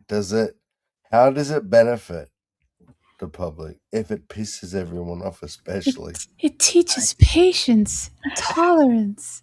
Yeah. Yes. It might I'm have joking. Yeah, that might have been his objective. Tolerance. Way around it to navigate across the plaza. Many discussions were had and trials were held, with folks lobbying to have the sculpture removed. However, Richard Serra, along with many art lovers, all shamed those who wanted to take it down. They particularly shamed the government, as it was the government who commissioned Serra to build the Ark in the first place, and the Ark was promised to be a permanent display. They said 1980? That was done in 1980? Yeah, I don't remember this. These artists. Did they say? Oh, that's right. In modern times, yeah, $600,000 for a Yeah. fucking bendy wall. Price of a house.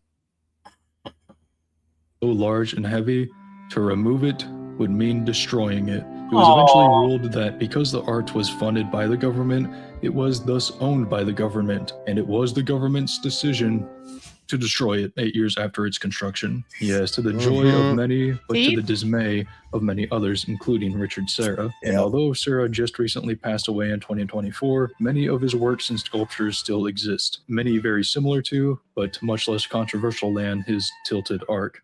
The Tilted Arc in storage. The destruction of it is part of the art, right? It demonstrated something about the society. The society didn't want that they realized that it wasn't art, it was just a fucking curvy wall. And that you can't throw this money. We have to spend this money or else we don't get the same amount or more money. Yeah. So can this all be chalked up to... You can't throw shit onto a piece of paper and then call it art. That's the thing that I... Like, this video's triggering inside me. It's like... Can we chalk this up to silly humans? Pompous humans. Humans that think, like, can you imagine the thesis she wrote on that fucking bendy wall house? Who's she? It's not just the artwork. Like, you mean the artist? Or yeah. It was a she, I'm sure. Richard Serra, I think it was. Oh, it was a dude. I think it was a guy, yeah. Imagine like the write-up he wrote on all the meanings of what the wall meant. And that's why I'm saying, to me, it's kind of so subjective that it's bullshit.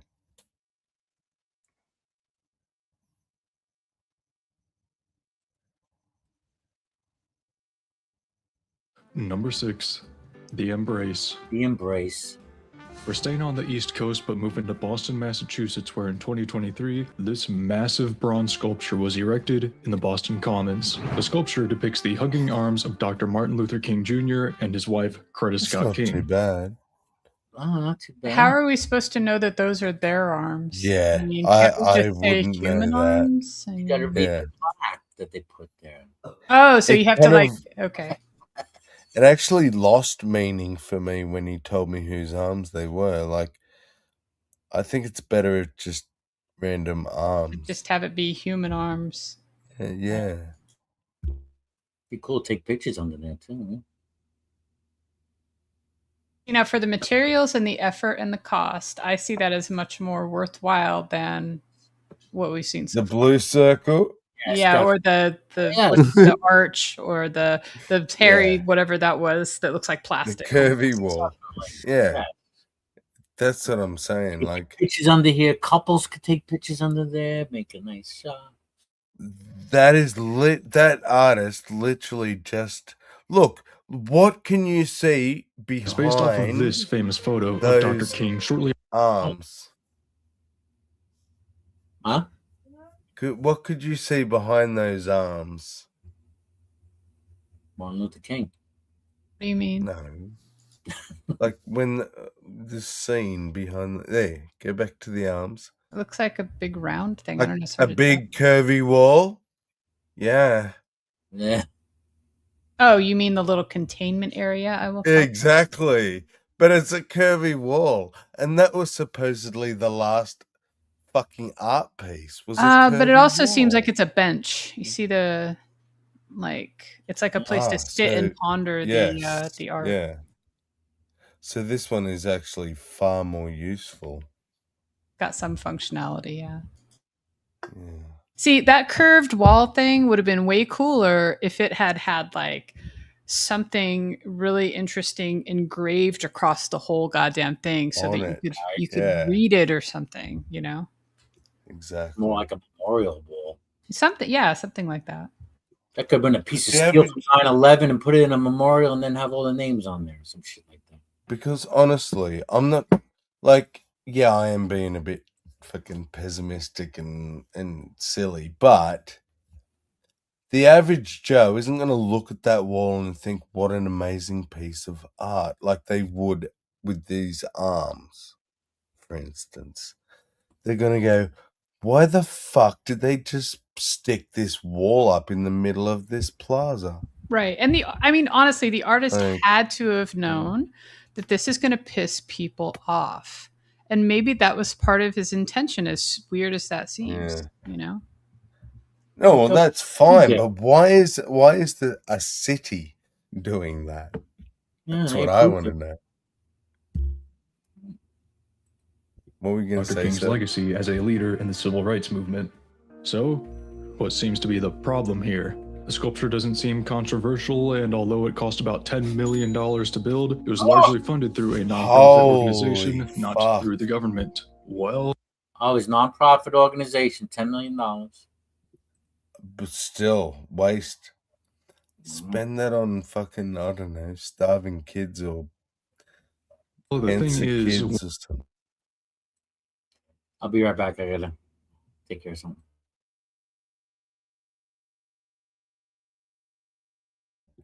$10 million. We're left to ponder in silence. Do you think it's worth $10 million, House? I mean, if it's nonprofit money, I mean, I don't know what their typical no, but forget that. Is. Do you think that it even non-profit? Do you think that that's how? I wouldn't pay $10 million, even if I had lots of money. I don't think I'd pay $10 million for a sculpture like that, because what I see when I look at something like that is the cost to upkeep, and any problems it might solve if some idiot decides to climb it or fall off of it, or carve into it, all this other stuff. I see it as a potential liability and an eyesore after a while. So I personally wouldn't choose to spend $10 million on that. And I think a nonprofit, if they're a nonprofit, why do they have accumulated $10 million? Like, they should be spending it on something else, much more, maybe beneficial in some way, besides just giving some people something to look at. Besides that, fixing I don't know. Roads, huh? I mean, they have an organization. People are willing to, I'm going to donate my money to this organization, whatever. To a fucking statue. Well, I mean, I guess. You have the right to do with your money what you want. Yes, but if a billionaire funded this, I didn't pay for it. It's now in my park. I'm now looking at it while I'm sitting there starving, thinking, "Fuck!" It's in your backyard. I wish that some non-profit organization would help me get a feed, but instead they went and bought a statue. I don't know. That's the bleeding heart liberal in me. I don't know. I mean, the bleeding heart liberal, I think, would be more absolutely arguing for the existence of the statue, right? No, the right to, and I do argue for that. Oh, I see. So the freedom to spend their money. The freedom to, yes. That's a libertarian in you. I exactly. But didn't I say libertarian? Said bleeding heart liberal. A liberal, yeah. Sorry, I did. Bleeding heart implies another facet of the whole liberal thing, Okay. No, well, I guess I'm meaning like that old-fashioned. Okay, liberal. To me, like, bleeding heart liberal means like someone that's going to be always like advocating for anyone that they feel is disadvantaged in the world. Oh, so knock. They're bleeding. Their heart is bleeding for you. Would you say knock? Yeah.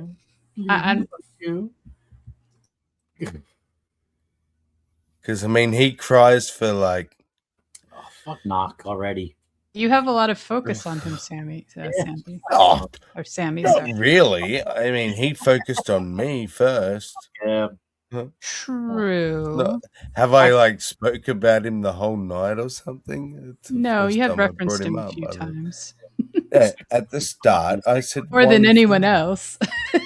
I could say with confidence. Back to art. And in the round, it's not really easy to tell what it is.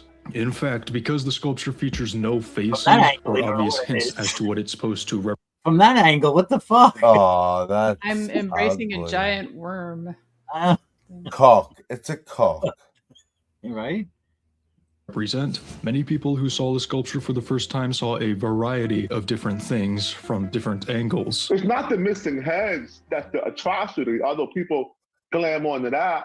It's a stump that looks like a penis. Yes, from many angles, the sculpture looks rather phallic, especially from this one. The controversy behind the sculpture spread around the world, with many harsh comments directed towards the city for approving such an interpretive, abstract-ish piece of art. And the artist himself, Hank Willis Thomas, gained quite a bit of scrutiny, but luckily he didn't seem too bothered and put down by the harsh comments. When you put out all that attention, what people see, I think about the Rorschach test, the inkblot test, Nowadays, the sculpture isn't too much of a problem, as most people know what it's supposed to be by this point, and most people can appreciate what it represents. But it is still common for some first-time passerbys to get a little confused at what they're looking at.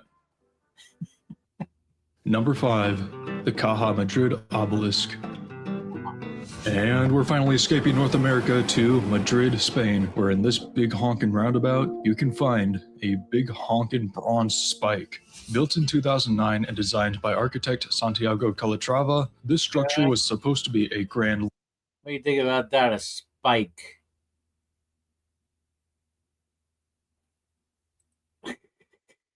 No comments. I mean, it's kind of like a macro version of something really... I mean, it looks like a nail or something, and we usually don't see something that large that's that form. So it's kind of neat, but I still don't like it. At least it's in a kind of good spot, They have some interesting architecture going on, so it's not out of place. Yeah, not out of place with the buildings and the street. Yeah. Landmark of Madrid, dedicated to the city's 300th anniversary. The tall spike is clad in 462 bronze strips that move and flow, giving the sculpture a very organic look. What are we gonna? Yeah, see, that's a little cooler than it just being a big metal rod or something, because you can't see that feature when it zoomed out like that. That's interesting. The controversy behind this piece actually doesn't come from its appearance, but rather its conception. In the original plans, the spike was supposed to reach a height of 120 meters, but the land it sits on is undermined by 3 major metro lines. This meant the ground was much too hollow to support the massive weight of a 120-meter bronze spike, so they had to shrink the project down to only 92 meters. The project also was not very cheap, costing an estimated 14 million euros to build, which was much more than what was anticipated even before the project was shrunk. Luckily to the taxpayers of Madrid, the obelisk was a donation to the city by a large bank firm. Unluckily for...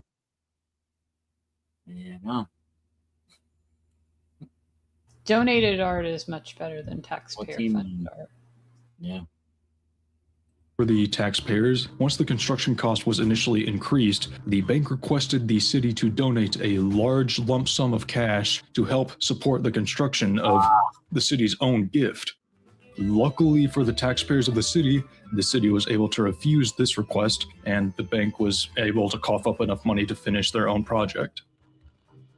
Unluckily for the city, once it was finished and the sculpture was powered on, the cost to maintain the heavy hydraulic system that moved all the bronze ribbons went on to exceed 6,000 euros per day. This money was all coming from taxpayer dollars, and after only 1 month of operation, the hydraulics were turned off and the sculpture has remained still ever since. Contrary to the obelisk's initial goal of being a major landmark for Spain, meant to even match the significance of the likes of Paris's Eiffel Tower, the Caja Madrid obelisk now just kind of stands as a landmark for horrible city planning. Number 4, the orbit. This one's a little less easy to draw. We're taking a short flight from Madrid to London, where it's pretty hard to miss this massive twisted steel sculpture. What the fuck? That looks like it should be like a roller coaster or a water. That's what I was thinking. It looked like a messed up roller to coaster. London, where it's pretty hard to miss this massive. Yeah. It looks like a roller coaster that got caught up in a storm. Yeah, that goes to nowhere, shoots you off into the sky. See, something like that at least should have, like, I don't know, stairs or something inside so that people can go up and see like the view from up there, because it looks like it could contain that, but maybe it does. Is that a staircase that spiral upward? That'd be interesting. I don't know. And there's a big platform at the top. Massive twisted steel sculpture costing a whopping 24 million British pounds. This project was built and luckily largely privately funded by the ArcelorMittal steel manufacturer. The orbit was originally constructed for the 2012 Summer Olympic Games and was to serve as a permanent monument to the event. The sculpture measures 115 meters tall and is comprised largely of red tubular steel that twists and winds all around a central trunk. Unlike most art, this sculpture is not just for show, as in the central trunk is an elevator that takes visitors up to a large observation deck. You can also get your steps in by taking the massive spiral staircase that winds around the central trunk. The orbit was designed by artist Anish Kapoor, who's most famous for his Cloudgate sculpture in Chicago. At least it has some kind of function. Right. I do like that one. I've only seen it in movies, but I think that one's pretty cool. This one here? Yeah. Kapoor is known for making very abstract art, and because the orbit was no exception, when it was finally unveiled to the world, most people were a bit confused as to what it was supposed to be. Is it meant to be like a torch or something? I don't even know what it meant to be. It looks weird. Some people saw a giant mutilated roller coaster, while others thought it looked like an abstract Olympic torch. But most people just had no idea what they were looking at. Some locals even thought the structure was still under construction when it was revealed because they thought it just looked like a bunch of scaffolding. Since it does look very messy and disorganized. And that kind of bothers me. Like, I like symmetry, and so, yeah. That's the name of the piece. Yeah, it's ugly. Are a fairly large and globally televised event, spitballs came flying from critics across the globe, with people pretty disappointed at what they were left to look at. But it was London locals who were most concerned since, as mentioned, this was meant to be a permanent installation to the city. Moreover, if you wanted to go inside the sculpture up to the observation deck, it cost a whopping £15 to do so. Wow. And that's in 2012. Even Anish Kapoor himself was pretty upset to learn how much was being charged. So for the 3 weeks of the Olympics, the price, I think, is ridiculously high. After the Olympics, the orbit stood normal for 4 years until in 2016, the city decided they wanted to add some fun to the sculpture and commissioned another artist to design a massive 178-meter slide to the tower. There you now go. We're talking. This helped the orbit kind of ascend Just from wait the till level of someone an gets abstract stuck in it or sculpture to a genuine tourist attraction. The slide was met with positive feedback, and today the prices to visit. You slide right into a pile of balls. Are even lower than they once were when the tower first opened, now at just £7 to go open to the observation deck and £14 to also go down the slide, and a £5 booking fee for every order. Oh man, they charge you £5. Oh. God, man. That way, if you don't show up, they still get some money, I guess. Right? Yeah. £15. Number 3. Yeah, well then I just won't book. I'll turn up on the day. Does that count? All right, I don't know. Maybe not. Booking fee. And that's enough of Europe, because we're heading back to New York City, where on the Hudson Yards Public Square in Manhattan, this massive sculpture was constructed and opened in 2019. That doesn't even look real. It's kind of interesting, though. I mean, I like that better than the other ones that we've seen so far. The vessel was designed by designer Just walkways. Yeah, it looks like a bunch of walkways. Yeah, piled on top of one another. Thomas Heatherwick, and like Anish Kapoor's orbit, the vessel is an interactive sculpture. It is made out of carbon steel, which probably makes it one of the heaviest sculptures on the list. It's also pretty tall, measuring at 150 feet in height, and is comprised of 154 flights of stairs with 80 landings that kind of act as small observation decks. Fortunately, the vessel was privately funded by a large real estate developer because the final construction cost was estimated to be between $150 to $200 million, which makes it the most costly piece of art on our list. So then what makes the vessel so problematic, and why is privately funded in quotation marks? Well, when it was first constructed, Hudson Yards, where the sculpture sits, claimed all ownership of any photos taken of the sculpture. This did not go over very well with the public, mainly because this claim is ridiculous and almost impossible to enforce, but also because at the time the vessel was constructed, nearly $4.5 billion in taxpayer money had been sunken into the Hudson Yards area.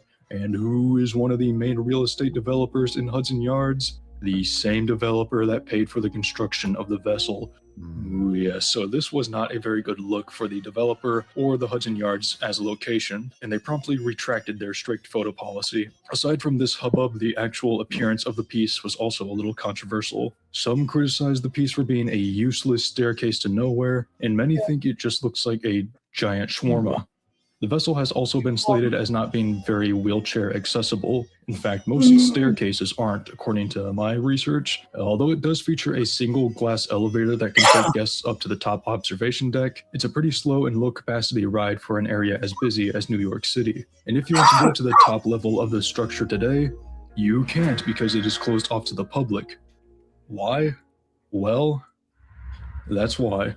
Within just 18 months of opening, 3 people had taken their own lives by leaping over the glass barriers surrounding the staircase of the vessel. This Look at it. Always some moron got a ruin for the rest of us. Go and kill themselves. Yep. forced the closure of the structure until a solution to the problem was found and put in place in the form of a net that surrounds all accessible areas. The top level remained closed, as netting could not be put around the whole area. This netting proved not to be a very effective solution, as when the vessel was reopened, a 14-year-old boy managed to bypass the safety nets and another life was lost. After this, the vessel remained closed for over 3 years until it was finally reopened in October of 2024 with much taller steel mesh nets now in place to make further incidents hopefully impossible. I don't know why my videos always take a dark turn around the number 3 mark, but we're done with number 3, so let's move on. Number 2, the portal. The portal. Now this one's a sort of two-parter with point A conveniently in New York City. Another one in New York. Those crazy New York artists. It was a two-way sculpture with like a webcam and a screen in each one, so that people from one location could see the people in the other location, and so people instantly started like flashing boobs and stuff like that. And, yeah. And point B across the globe in Dublin, Ireland. Created by artist Benedictus Guise, the portal is basically a giant public webcam that displays live feeds between 2 city streets and allows people to interact with each other from across the world. One side of the portal was placed on a busy pedestrian street in Manhattan, and the other in a comparative spot in central Dublin. The New York to Dublin portal was actually a successor to an already existing portal that the artist had already built, connecting the cities of Vilnius, Lithuania, and Lublin, Poland. So if the first portal worked so well, then what could go wrong with a portal between New York City and Dublin? Well, it is New York. Now, passerbys in both countries actually loved their new art installation and begun sharing their love for each other through the portal. But of course, before very much time, there were a few whippersnappers that stepped in and just had to ruin the fun for everyone. Both sides of the portal had people exposing themselves to the poor, unsuspecting souls across the world. You had everything from an OnlyFans model exposing herself to Dubliners flashing photos of 9/11 to New York. You know, just the expected stuff. And as a result of all this, the portal did not even make it 1 week until it had to be shut down. It was turned off for just 6 days, and in that time, a fence barrier was installed around the portals, and new technology was implemented that would cause the camera feed to blur if someone got too close. This prevented more people from showing offensive photos from their phones. The portal still actually exists today, but not as such. The Dublin installation still exists, but the New York side was moved to Philadelphia just 3 months after it was turned back on. The portals still operate and have even had another installation pop up in Piauí, Brazil. This makes 5 portals in total that still stand strong, despite their occasional and unfortunate abuse. So there's one in Philly. Oh, I've got to check that out. Number 1, Number 1, here we the go. tree. Oh, this is the thumbnail. There's the thumbnail. It looks like a butt plug. No kidding. Artistic journey comes to an end in Paris, France, where in October of 2014, for a brief time, if you were lucky, you could have been walking around the streets of Paris and could have seen this. It is a giant 24-meter tall inflatable structure that is supposed to look like a giant Christmas tree. And boy, does it look like a Christmas tree. It's a Christmas tree, Sammy. See, where are your mind going? It's obviously Christmas. What's funny is that shape of butt plug is called a Christmas tree butt plug. That was totally Was it? Oh, yes. Well, okay. Here's the thing, Bridger. My mind didn't go anywhere. That was a fucking butt plug. No, I agree. That's the first. When I saw Frank, he posted and they had it as a thumbnail. I'm like, what's this I remember now. Yeah. Butt plug art. Yeah. Like, how much did it cost? And look at it's like those buildings in front of those buildings. Yeah. Century old. Yeah, beautiful classical like building, and then this thing in the middle. Yeah. Just giving that tree at Rockefeller Center a run for its money. But apparently, most of the public did see something else other than a Christmas tree.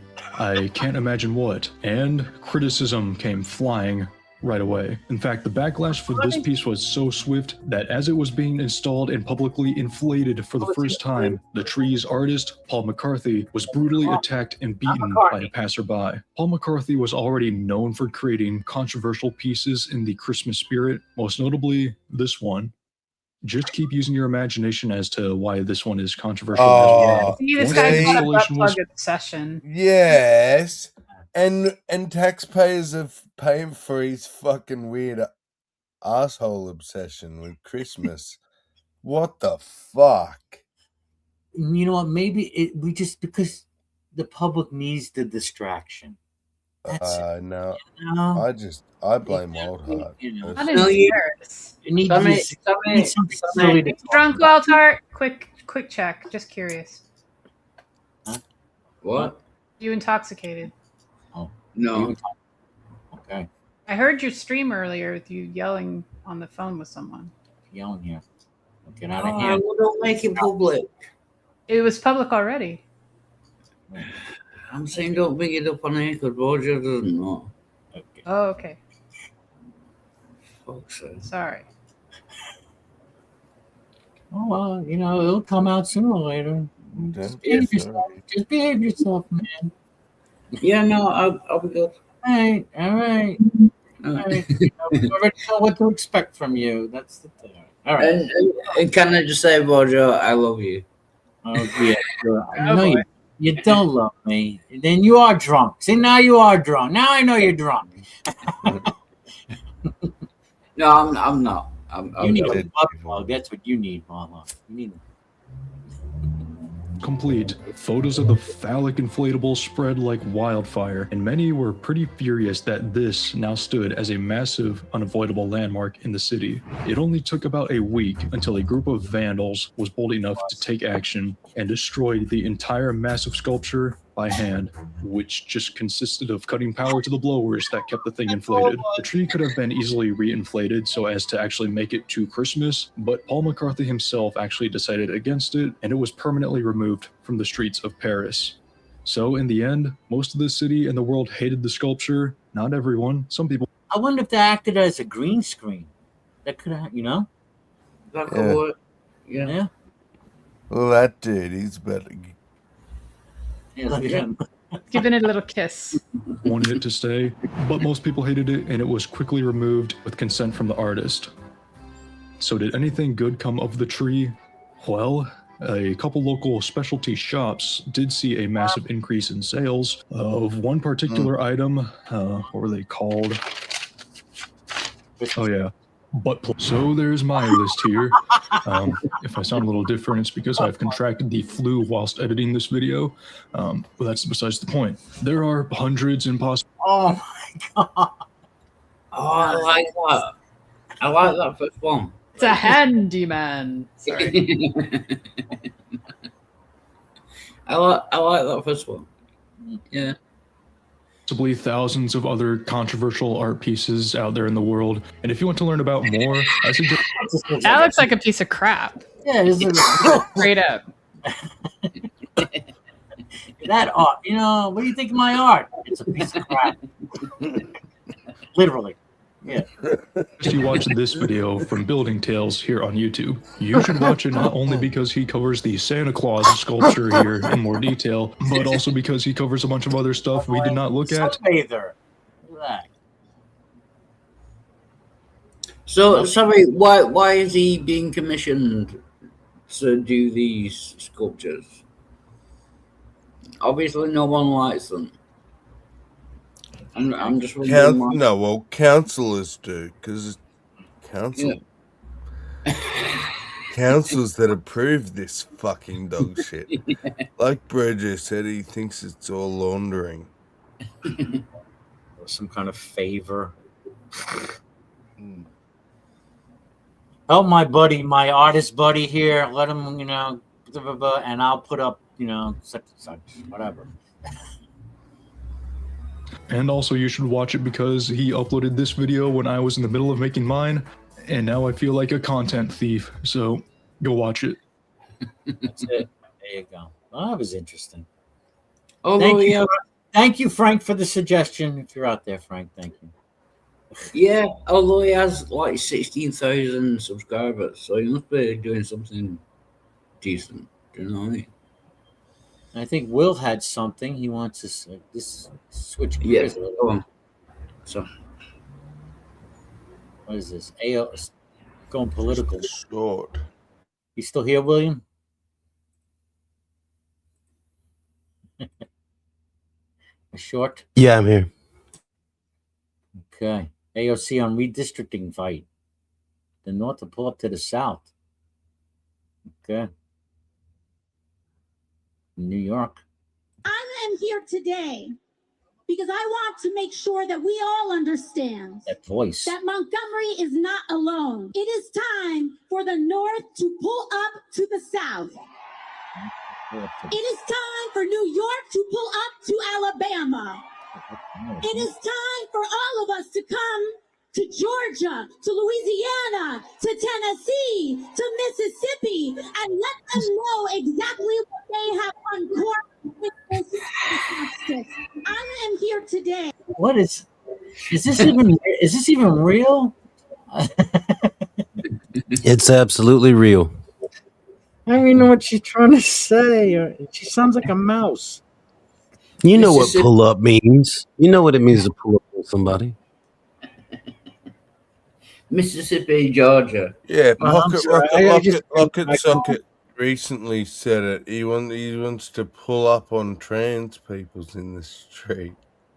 They're gonna catch some hands. I didn't interpret it that way. Right up the bat. That's what it means. What do you mean? You know it's not. I was just no interpretation. See, when she said pull the North up, I mean it was like backwards to me. You're pulling the South up to the North. You don't pull the North up to the South. So I mean, I'm looking. It's not pulling up anything. No, but she was saying the North needs to pull up to the South. Sorry, I didn't see. Oh, that's all right. So if you say pull up to, is not the South needs to pull up. It's like saying we're going to come see you. We're going to come see you and take care of business. That's what that means. Yeah. Yeah. Break your knuckles, basically. Yeah. We don't know. I mean, I don't know if she's like made any clarifying statements about what she exactly meant when she said that. It's using slang, and so many people can interpret it. But it's insightful shit. It's as in she's inciting. Something. We feel some kind of way about it around here. What about breaking people's knuckles? You want to be first, or? Yeah. It has come to my attention that AOC has made yet another boneheaded statement by telling people in New York they need to pull up on the South, particularly pull up on Alabama. Oh, sweet baby, you sweet-faced loon. That is not a good idea, and I'm going to tell you why.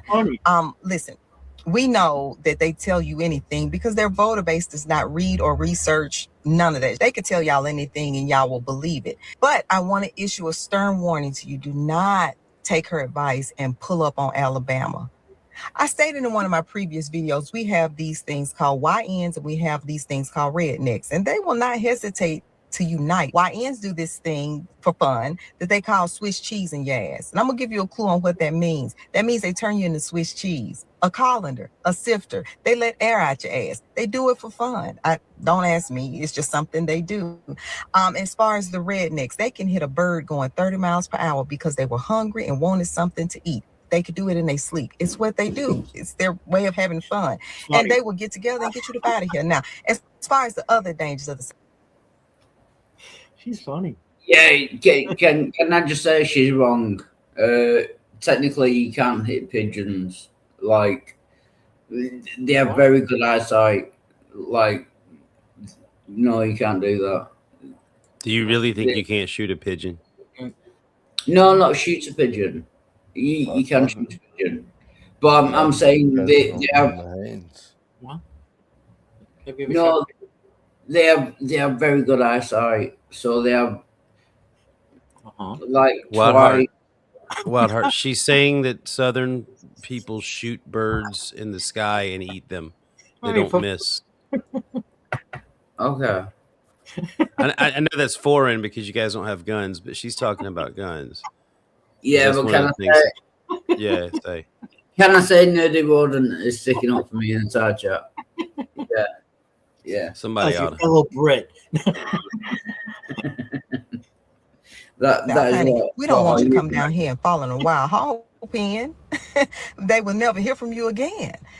We also don't want you to have to navigate those bayous and those swamps because those gators get to rolling with your ass and your parents will be crying forever. Honey, it's just not a good idea. Now, also on top of that, we got the aunties down here and we're going to encourage all the foolishness to go on because we weren't bothering nobody. All right? Also, before I go, I want to let you know down here in the South, we don't call cops, we call coroners. All right? I just want to remind you of that. Now, stay your ass up there, leave us alone. We ain't bothering nobody. And don't come down here talking about you want some kind of smoke because we're going to give you all the smoke and you're going to be looking up wondering what happened.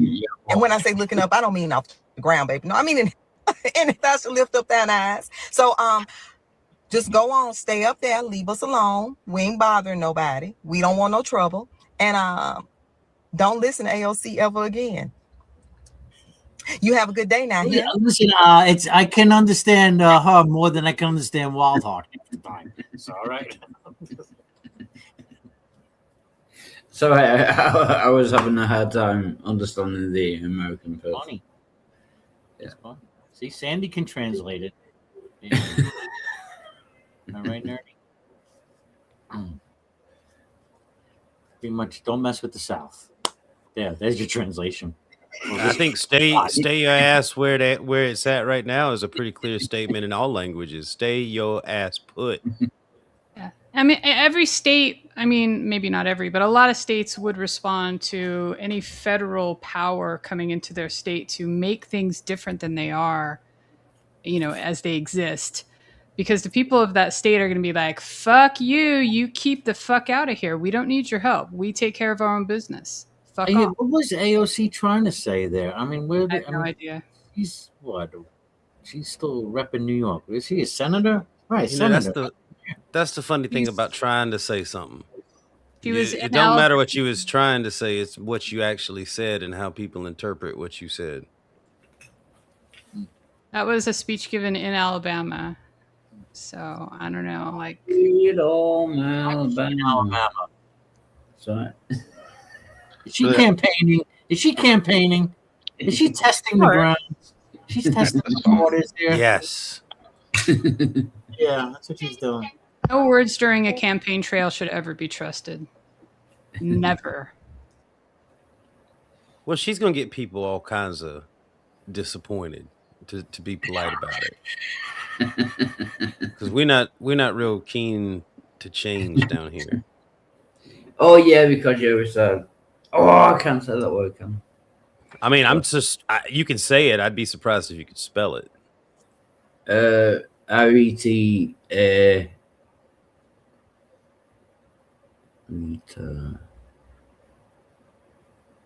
Yeah, you might be right there. No, RETARDED. That was easy. Yeah.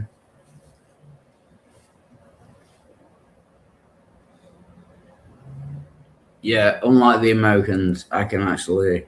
Fuck off. Fuck off. I think it's an appropriate time for an Englishman to pat himself on the back, but for us here in America, that took a long time for you to pull off. Yeah, I should have thought of that much earlier. Good time to check his mic levels. Yeah, I'm gonna blame that on my microphone. Well, I just want to point out there's a lot of people talking about the rhetoric and the speech coming from both sides and whatnot. I see the side that complains about it a lot, still doing it, still talking that shit. Oh, are you from the south? Well, no, I'm from Nebraska. I was just wondering, that's all. He's from China. Can't you tell? I'm almost as far south as you can go. I'm in South Carolina. Oh, South Carolina. Yeah. Where skies are so blue. You can go down, but Miami, we don't really claim Florida because of Miami. We just like I don't know if y'all are really Southern anymore. What are you? Raw country. Did you say weird. Raw country? Yeah, Raw's country in Florida. There, he's in what? North Florida. Florida is its own thing. Thank you, cocaine. Northwest Florida. Once you see a wild Florida man, you turn around and leave. Florida man. You'll know him because he's not wearing a stitch of clothing except for some cowboy boots and a condom. Well, they're safety pretty conscious. Much saw Raw do his Florida man thing when he was trying to crack onto that crack whore. Who remembers that? And what's even funnier or sadder was she wasn't interested in him. That was funny. Nice. It was.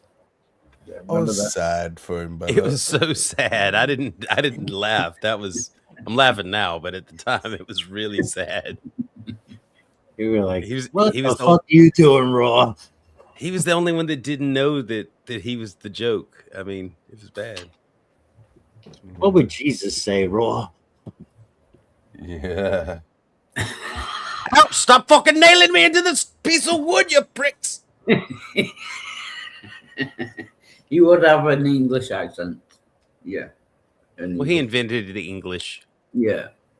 Should we feel like, because some Christians watch The Passion of the Christ every year and they sit there and sob and feel bad for Jesus. But Jesus was a God, right? He had divine blood, and the pain of his human body dying or whatever was simply an inconvenience. It was just a temporary thing. Like, he went back to his supposed, divine essence that couldn't be harmed. So should we even feel anything about that? Like anything akin to like sadness or empathy for that process? No. Fuck no. We've expressed that sentiment over and over, right? How it was just a weekend, for God. A weekend. I should have said. Sorry, I should. Because there's no loss, right? That too. Not really, no. There's no loss. I should have said fuck no. And people say, "Oh, God gave his only begotten son." It's like, dude, he's a God that can do anything. He could have had 10, quadrillion begotten sons if he wanted. Just because there was only one doesn't make that one super extra special. And House always push back and argue on that only begotten. Say, sorry, what was that only begotten? What's begotten? Because I thought Jesus wasn't created. He was God. He's eternal. He's always being. Right. So what's this begotten shit? Wait, you're saying he didn't exist before the conception? I mean, like when God gave him a physical body. Oh, so who's God? Gave him. He's still like they separate him at every turn, but yeah, try and say it's the same fucking person. It's like, oh shit, here we go again.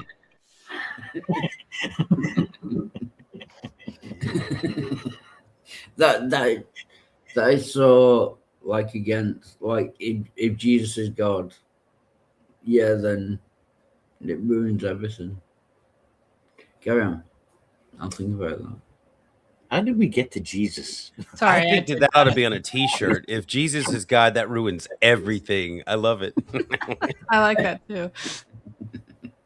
Plus, before Jesus, if Jesus was begotten, was it just God and the Holy Spirit hanging out, or did the Holy Spirit not exist yet? Like, when did the Holy Spirit come into play? Oh, that's it, begotten. Yeah, that's what begotten. Yeah, begotten. More questions than answers. Yeah. Perhaps we can get a spirit-filled Christian in here to straighten it out for us. Jim. All I hear is the words of the devil. No, spirit-filled Christian. He's filled with a spirit. Sorry, what'd you say, sir? I said all I hear are the words of the devil.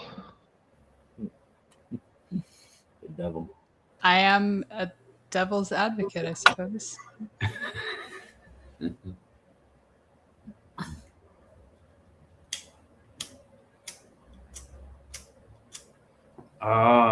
Sorry, I'm gonna find a lighter. I'll be right back. Please don't take too long. I believe the English invented fire, so if you can't find a lighter, you'll find something else. Yeah, your country's falling apart, Wildheart. How do you feel about that?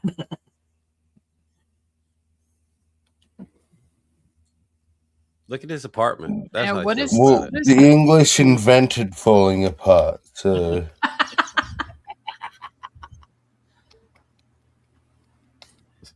We invented hangovers. No, you smart asses. I found my and lighter. alcoholism. We invented we also invented fucking I'll mute you. You start that, I mute you. I was making a joke of myself. The English invented being muted. I found my lighter. It was in my pocket the whole time. Tell us about retarded again. Yeah. What is sitting Nick on your is armchair, your chair arm? What is that? Plate of something. What is that? I thought you were talking about his ass. Oh no, sorry. Oh no, that's pizza. That is not pizza. No, sir. No.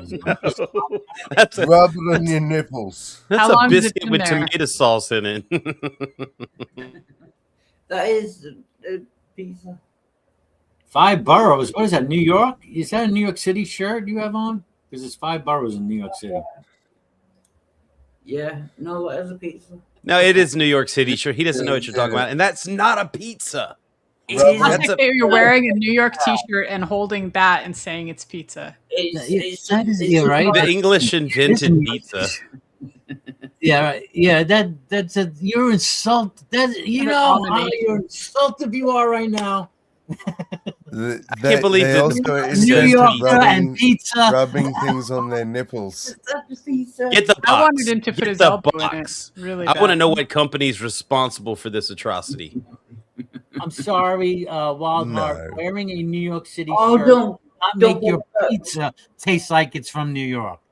No, you know it's from England because it tastes like fish. Everything tastes like fish. No, it's Raw an English muffin with some nasty tomato sauce or paste. Oh, I might have got He's it. licked the cheese off the top, and there's Is he just done now. that? Oh, you're nothing but right. this- He just took the whole That's a- cheese sheet and just ate it all in Yeah. one bite. And It's just that's left the not a rest. pizza. Is there any that's a cheese on there? fucking Yeah, English muffin. I might have Oh. cooked it. I might have cooked it too long. What the? I don't. I put it in the microwave for like You microwaved it? 10 minutes is the minimum that you microwave anything. What it looked like. I'm now for Italy to colonize all of the UK and teach them what pizza is. All right, the Italians did invent the pizza, and no, if miracles are real, man, if miracles happen, Wild Heart, I'm telling you, it's a miracle you're fucking alive. That's as much of a pizza as it is a shepherd's pie, sir. I would say more of a shepherd's pie because those sides on that, like pizza doesn't have sides. I'm surprised that Brojo didn't have a stroke when you called that a pizza. That's No, a pie. I did have a stroke. He's wearing a New York shirt too. What the fuck? Well, York is an English town, so we're just. That's true. New Amsterdam, right? Yeah, right. I think it's a hat. It's not a pizza. It's a hat. Yeah, put it on your head. Rub it on your head. But you got to do it tomato side down so that it'll stick better. It's good for your follicles. No, it's actually pronounced tomato. Yeah, do you know tomato is good for hair growth? So if you put that pizza on top of Rub your balls on it. No, what? We don't want to see that, Sammy. Slow down. Oh, well, we can turn his camera, put him out the back when he does it. Look, I mean, I'm all for playing with Wild Heart, but let's not get his balls out if we can help it. Oh, does someone want him to get my penis out? No, sir. No one. Jesus Christ. Oh, there he goes. See, I told ya. You think Brojo's gonna let that shit go for 1 second? He's pulling his bug bag out. Hey, watch yourself. Strike that. I wasn't gonna get my penis out. You got crickets on your nutsack, don't you? Yeah, crap. They sing and keep him awake at night. I got crickets on my nutsack. Tiny millions of little organisms that are very well fed. Sammy knew what I was talking about. Yep. Sammy knew exactly what I was talking about. That makes you a sick fuck too, sir. Yeah. I got an urge to go to the bathroom now. Well, it's in Maybe take a shower while you're in there. Invite your nuts. We want your nuts. Please, fuck dirty butts. Dirty butts. I definitely don't know what you guys are talking about. All the little critters on my ding-a-ling sing. Sammy, can I ask you a question? Oh boy. It'll be British.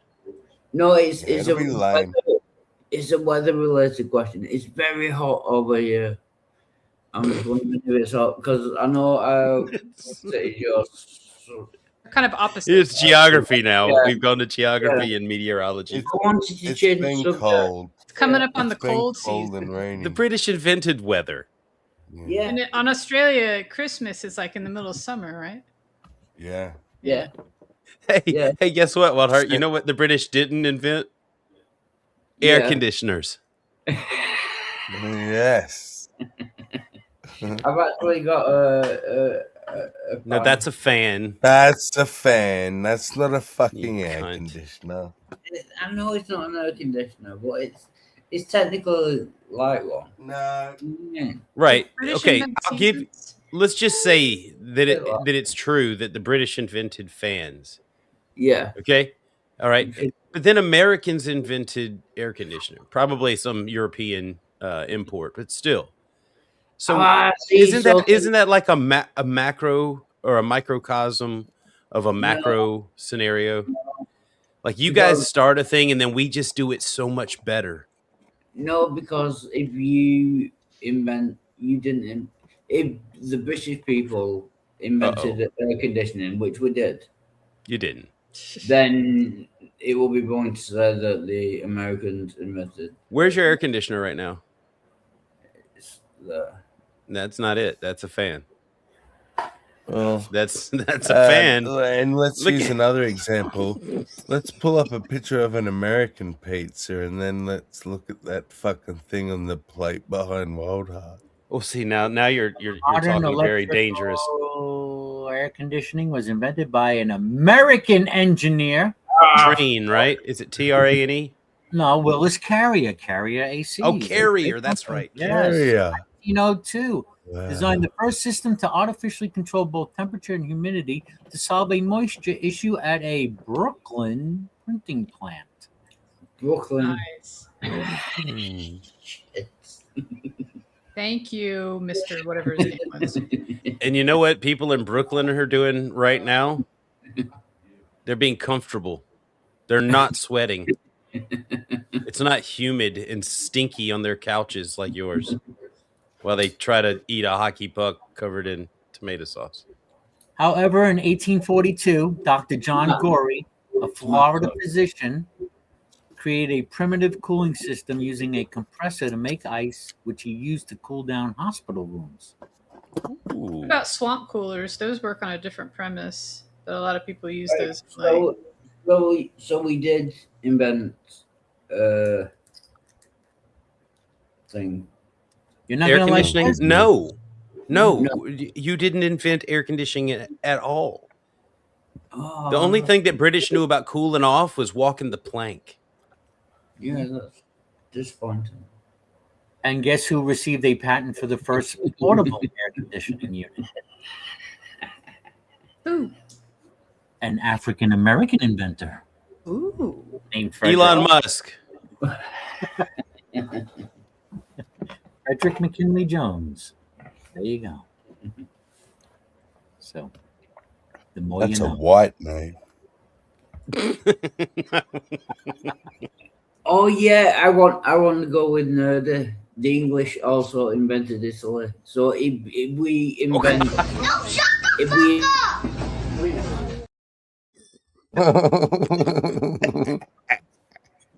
They invented Italy. We also invented Italy. Oh my Lord. Remember that time when the Romans marched up and kicked the ass out of the British? Remember that? You guys invented that. Oh, remember when the Romans invented the British? Goodbye, old Londinium, eh?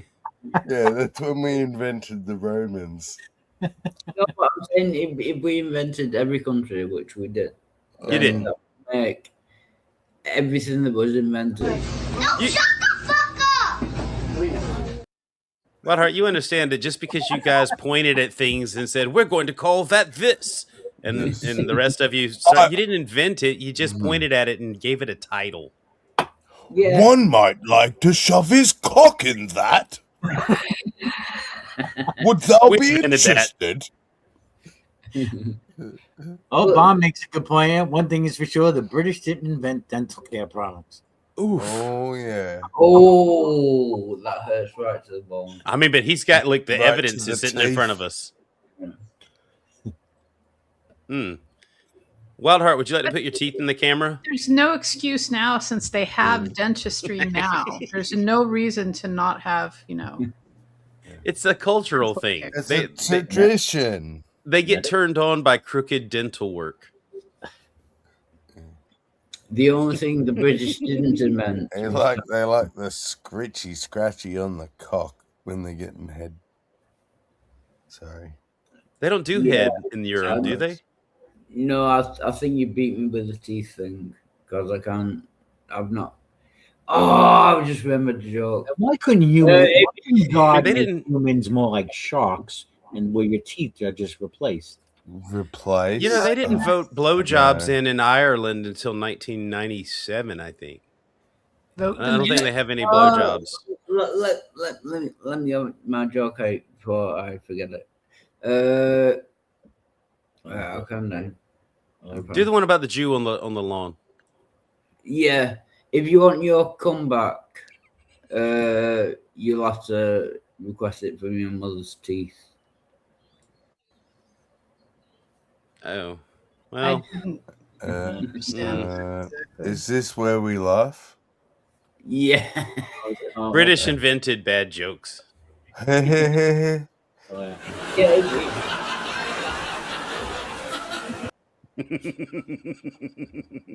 Yeah, if you want it back. If you want No, don't explain it. Never explain a joke. Don't do that. Yeah, that's insult to injury. Don't explain it. We got the joke. We just don't get how it's supposed to be funny.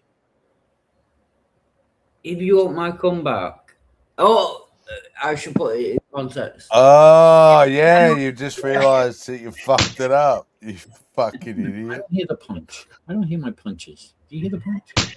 Yeah, we hear the punch. He's just not feeling it appropriately. If you could do something about the impact. It's so low here.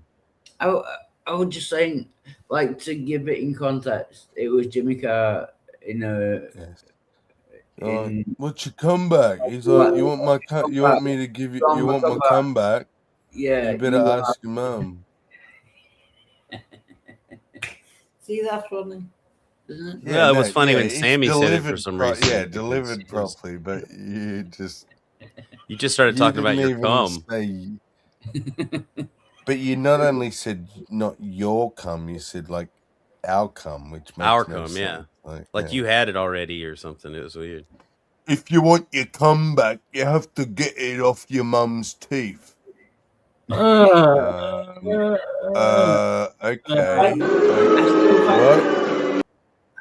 I still find How is that a joke? I still find that funny. Even the way you express it. What's that word that we were talking about earlier? Was it retarded? Yeah, remember that one? Were you still on that subject and just doing a demonstration, or? Yeah, I'm giving a demonstration. Yeah. You really go the extra mile. Yeah. Never go full Riri. What else did the British invent, Wildheart, that Americans ought to be thankful for? Disability. The language. Oh, I don't know about that. We've kind of taken the language and done upgrades. Done a few upgrades. No, you're not. No, you. Oh yeah. Yeah. Say aluminum. Aluminium. Right. See how much longer it took you to say it than when I said it. Actually, Will, I can beat you Americans. Have you perfected the eel pie? Oh, I love no, Australia wins that one. Australia? We don't are you bragging on someone else? That's fucking Wildheart. Is that something the British would eat? Wildheart, yes. Okay, yeah, well, they're I'm sorry. filthy motherfuckers. I thought you were bragging about eating eels. I was concerned. God, that's British. We like to grind up cows and put in our pies. They like fish smells. I mean, that explains their women's hygiene. You Americans and your fruity pies, as are like full of meat, like a man would like. No, it's not meat. It's fish. It's like not meat. Fish aren't theirs meat. is. That's they eat water vegetables. Or eels fish. I'm saying we don't eat fish pie. What the fuck is that? Fish pie. That's British nastiness. No, we have fish pie. Yeah, I know. They just said that's British nastiness. Like, Oh, speaking of fish, I beg you, Wildheart, you didn't do what you promised, right? I didn't do what, sorry. You forgot, right? But what was the promise? Did you forget, Wildheart? Maybe. Sardines? Oh, sardines. Yeah, sardines are great. I like sardines. They're a kind of fish. Like little. Are they really? Yeah, like little. I actually thought they were a primate. The British invented primates and fish, so just I mean, you're supposed to be the guinea pig and do the sardine fast. Yeah, no, we invented everything. I could go ahead and tell you that one because I just did it, and it is not good. No, it wasn't for me. Like it had a lot of good health benefits, but it does not take long for sardines to. You'd just rather fast. Fuck the sardine part. Just I'd rather not eat. Yeah. I got one for you to try. It's got all the nutrients. Sardines are good. Yeah, it gives you. Yeah, but they also taste like a rancid vagina. So it's disgusting. Yeah. Damn. You can't get everything perfect all the time, but you also don't have to eat it. Yeah, you can have a little bit of sardines. Well, I've decided I'm going to give it a try. Get it. Oh, good luck to you, sir. How many days are you doing? Oh, I'm sorry, sir. Go ahead. I don't know. I got one for him to try before that. Eat a whole clove of garlic twice a day for a whole week. What will it do? Good for your blood. Well, first He'll off, sleep alone. it's going to give you terrible shits, and Gas. and then The you're worst going gas. to and gas, and then you're going to smell like garlic. Like anyway, you're going to smell like a clove of garlic. But then by day 7, Cloves? I thought by- you meant cloves to spice. Never mind. No, a clove of garlic. No, a Got it. clove of garlic. Yeah, but by day 7, you're going to feel amazing. But And I- smell like I do that. absolute dog I shit. ate 2 cloves of garlic, not raw, but pretty much every day anyway. Because No, raw. You have to eat raw. that's why. Look, sorry, Brojo. Brojo does not endorse the panel's opinions. Indians stink because of all that fucking curry and weird shit that they eat. It comes out of their skin, and that's what happens when you eat garlic. I mean, they also rub It starts. poo on their door frames. Well, of yes. houses. No, on their fucking heads. That's Like, racist. let the cow shit and That's piss fact. on them because it's holy. Yes, But yes, it's racist. The English invented that. Here's my disclaimer. But it's just funny how that stuff starts to come out your sweat pores. Oh, everything you eat does enough that. of it. It's Yeah. just Like we don't notice Chinese those. people or Asians, I should say, probably more generally, say Westerners smell like milk. Yeah. I think Indians smell like curry and that shit what they eat. Now, And Serb, you said raw. I'd heard minced, and you let it air for about 5 minutes before you ingest it. You're saying you're just I mean, you putting can the mince raw. it. You can mince it if you want, but I wouldn't sit and wait. Some of the aromatics are what does the work. But I thought it was the Allison. Doesn't Allison will evaporate. Oh, I thought is that the chemical that's created when you're mincing it? Well, it's the chemical that's in it that's it has the healing properties. It's antiviral and antibiotic, but it doesn't seem to affect the natural bacteria in your body. Only the anaerobic. Yeah. So it gets rid of all the little infections you have in your body, all the viruses that are roaming around doing shit. That's why you feel great after like 7 days. It also kills the candida bacteria. Is it bacteria or is it yeast? It's like yeast. Yeah, well, yeah, it does the same thing for yeast too.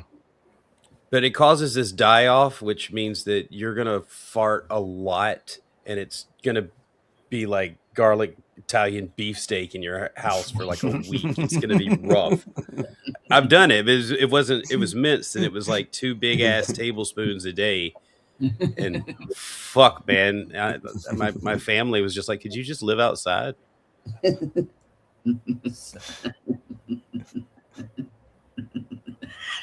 I gave a friend of mine this concoction that I made one time that had like beans, corn, zucchini, tomato. It was like a soup, but I called it heart stew, but I never told her that, right? It had a bunch of garlic in it. And she loved it, right? She ate a bunch. And then I went to her house like the next day, and apparently she was farting up a storm. But like her mom came in at one point, and like she talks to her for a second. She's like, "It smells like spaghetti in here." I just had to hold back a laugh. It was so funny. You want a bowl, Mom?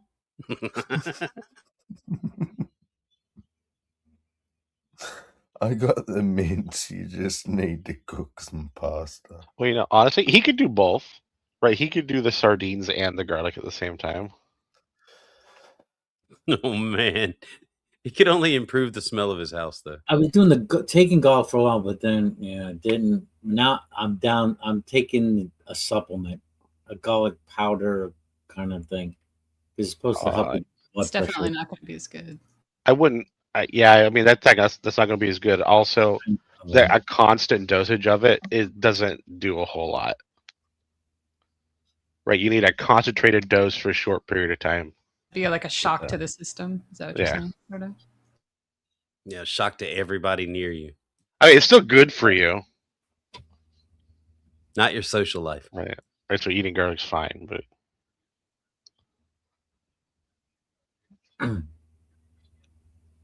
I want to see Brojo in a week from now being the most healthy upset man in the world.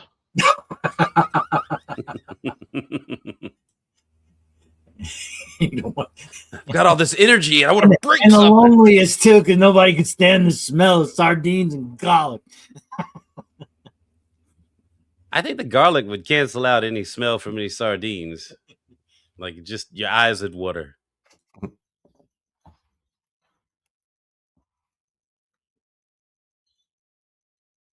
You know, if you go see the doctor and when he walks in the room, he takes a step back for a second.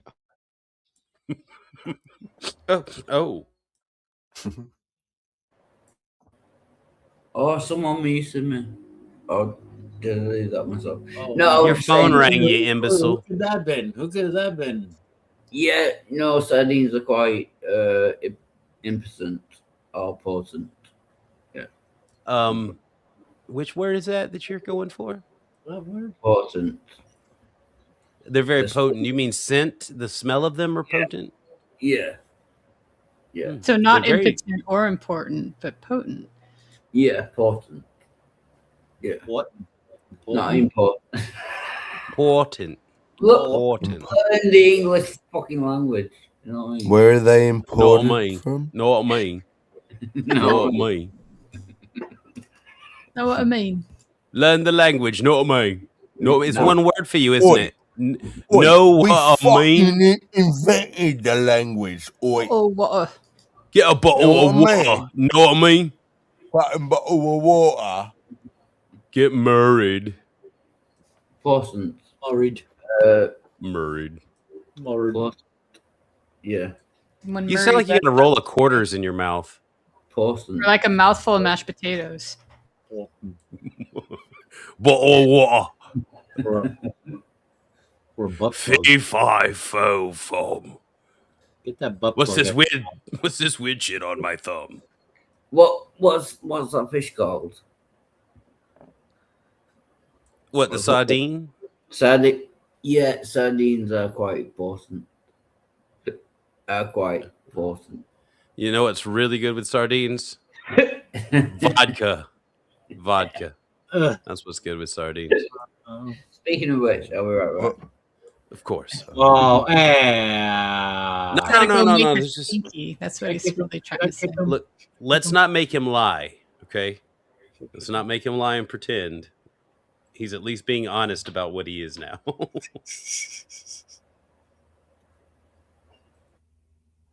Where's his handlers? Shouldn't there be like a group of concerned citizens like telling him not to drink, or has everyone figured it out by now?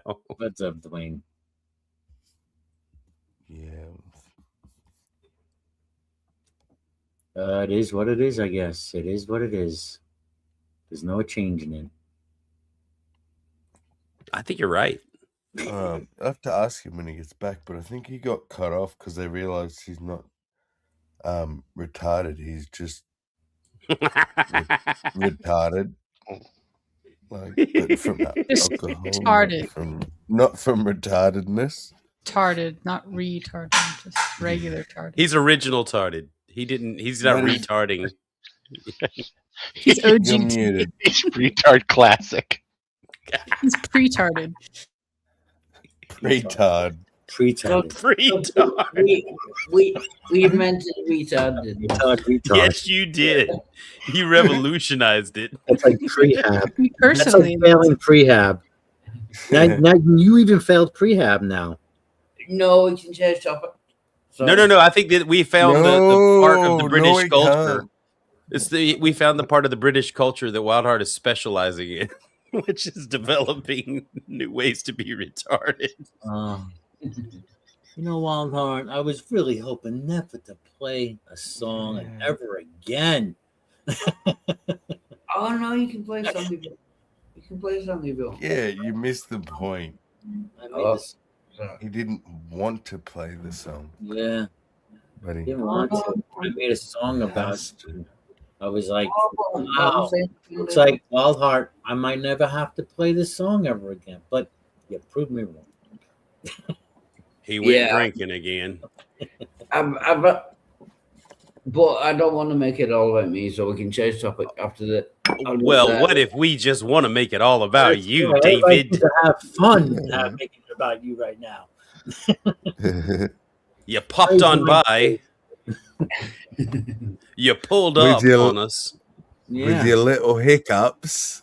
Yeah, I thought so. Yeah, you want the attention. All right, but we can change topic now. No. Now that I'm thinking about it, Wildheart, what happened when what you do you think? disappeared? No. Fuck what you're about to say.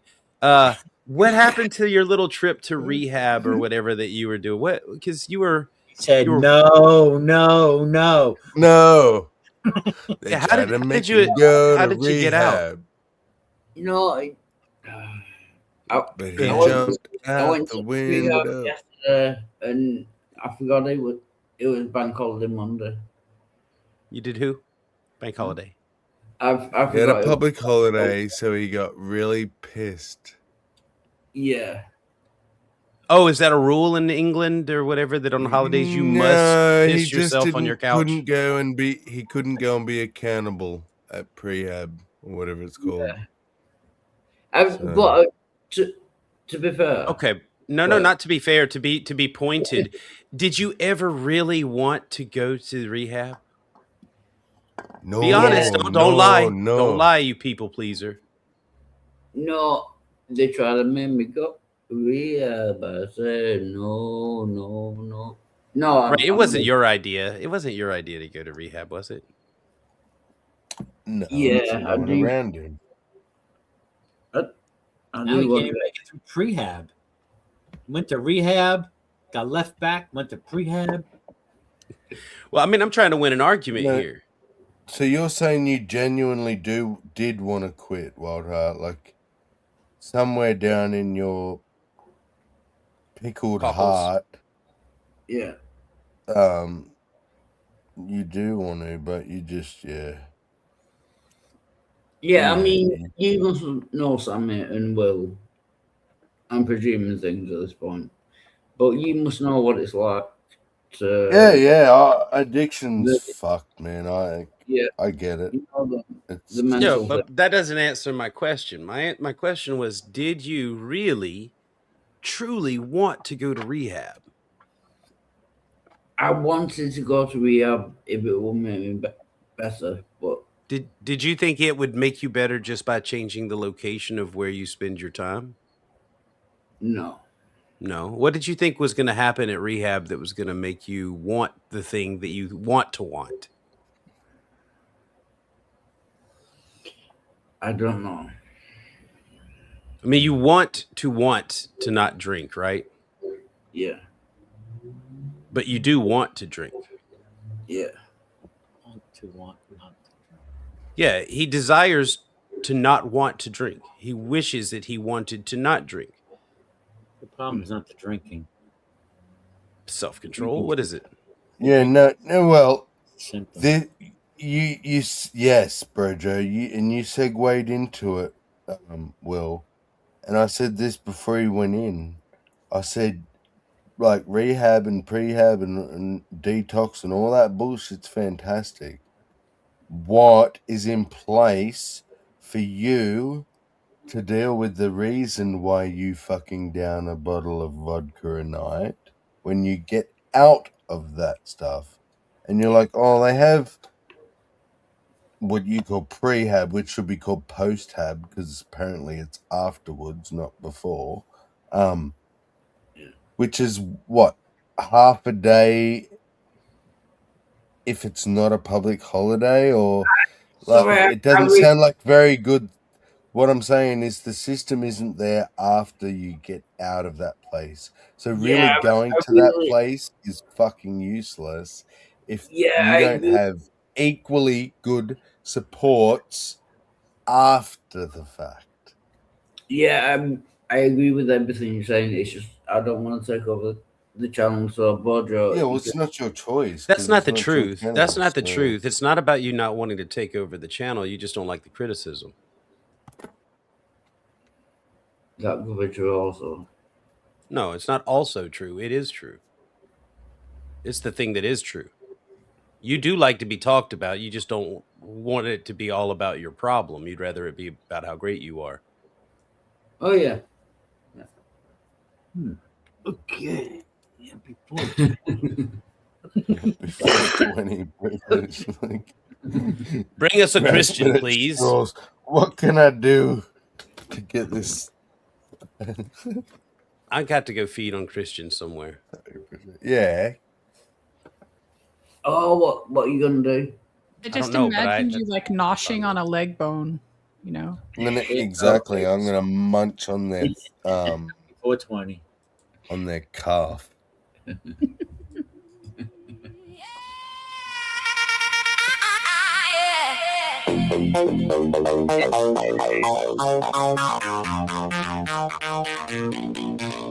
He's a 40-year-old mama's boy from Manchester, but his life's in shambles. He's a total disaster. He's always drinking, never sober, always blasted. He's a slave to his addiction. He can't break the pattern. Alcoholic mama's boy from Manchester, living life on the edge. It's a total disaster. Always drinking, never sober, always plastered. He's a slave to his addiction. He can't break the pattern.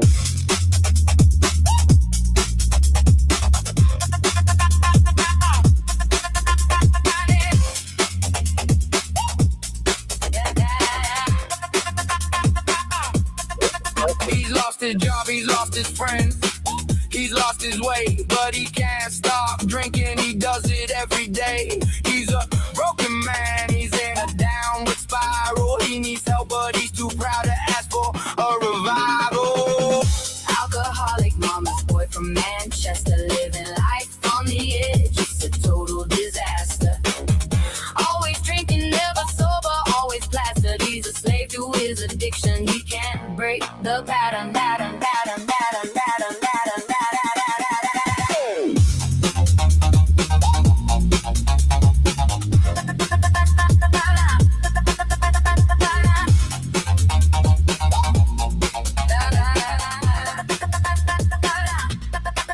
His mama tries to help him, but he won't listen. He's too busy drinking, he's always missing. His family's worried, they don't know what to do, but he's too far gone, he's lost in his brew. Alcoholic mama's boy from Manchester, living life on the edge. It's a total disaster. Always drinking, never sober, always plastered. He's a slave to his addiction. He can't break the pattern.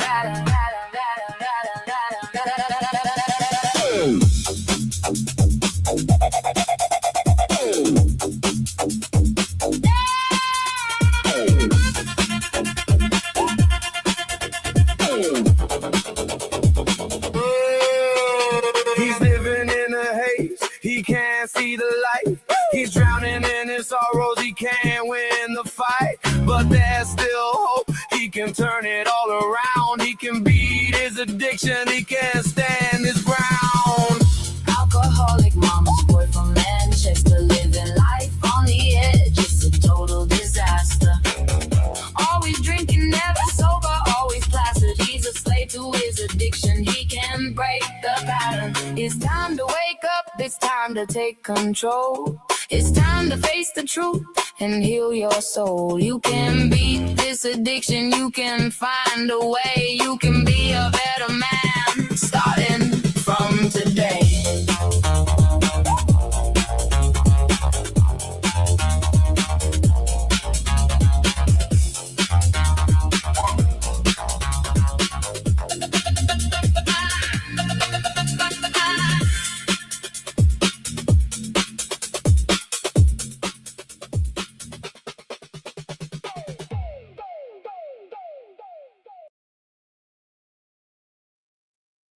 Happy 420. Yeah, can just say Eat a dick, Wildheart. Yeah, Yes, can just say thank you, Bojo. That was really nice. Thank you. Is that sarcasm? No, it's not. That was really nice. Like There was a positive message at the end there. Yeah, that's what I meant. Yeah, thank you.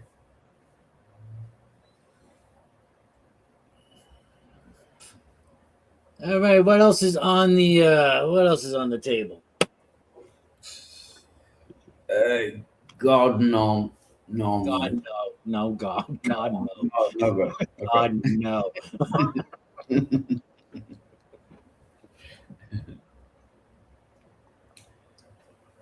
What do you got against God, bro, Joe? Oh, what did he ever do to you? You're hurting God's feelings. Which one are we talking about? He's very sensitive and jealous. Which one are we talking about? Which God? I don't know. Take your pick.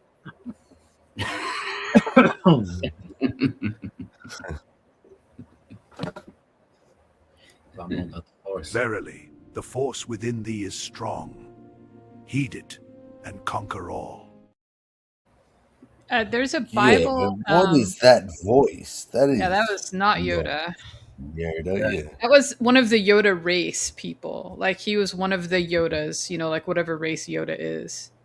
Did we ever Yodites? consider that there are other Yoda-like things around, or was Yoda like the only one? No, yeah. Isn't that what the baby Yoda is in the But he was still just Mandalorian? Yoda, right? He was still the No, he Yoda. wasn't baby Yoda. He was a He different wasn't? Yoda. Okay. Yeah. I thought so. I didn't keep up on that one. I haven't watched it either, so I don't know for certain. So don't take my word for it. It could have been Baby Yoda, but I don't think he was. It could be Yoda, a different name.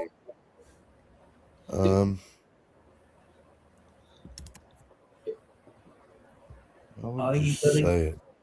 Who was the Yoda-like character in All right, well, go Mandalorian? bother your Christians. He's going to go hunt some Christians now. Grogu. Yeah. I think I know the ones. Fans colloquially dubbed him Baby Yoda when he first appeared, but his name was Grogu. He was just the same species. Okay. But Yoda's species has never been canonically named. I was going to tell you guys there's a Bible. I haven't looked at it yet. Bible.ai is the website where you can go and interact with the different characters of the Bible and ask them things. And if you have a premium membership, you can talk to Lucifer. Oh, jeez. You got to pay. You got to pay for that. You got to pay for You gotta Lucifer. pay to God talk is to free. Saint. You talk to Jesus for free. Oh, you can't. Jesus might be part of the premium membership too. I'm not sure. God definitely is part of the premium I membership. think is the devil would charge.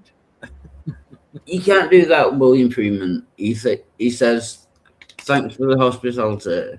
I have Christians to bother." No, he's got my mind going on what channel he's on. Oh, I don't know. You have to go ask Bill.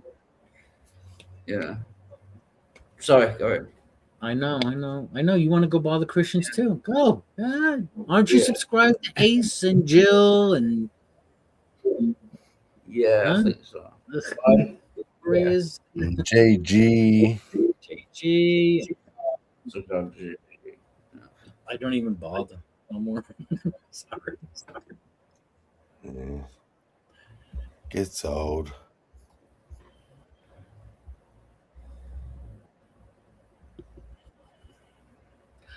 I did want to. Raw brought something up yesterday, and I remember this when I was a Christian too.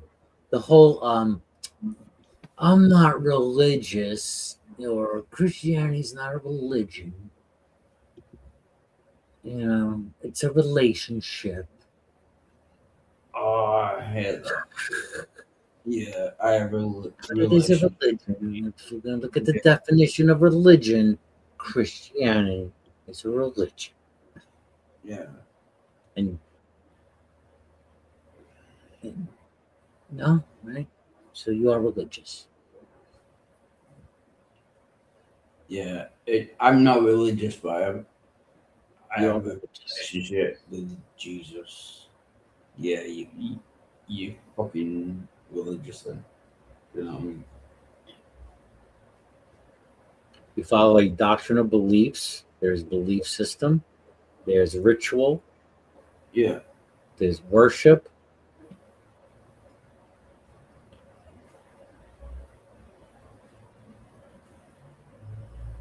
Yep, same old shit. Well, isn't everything same old shit? The Bible got that right. Nothing new under the sun. Yeah, he said, maybe technology, but people are the same.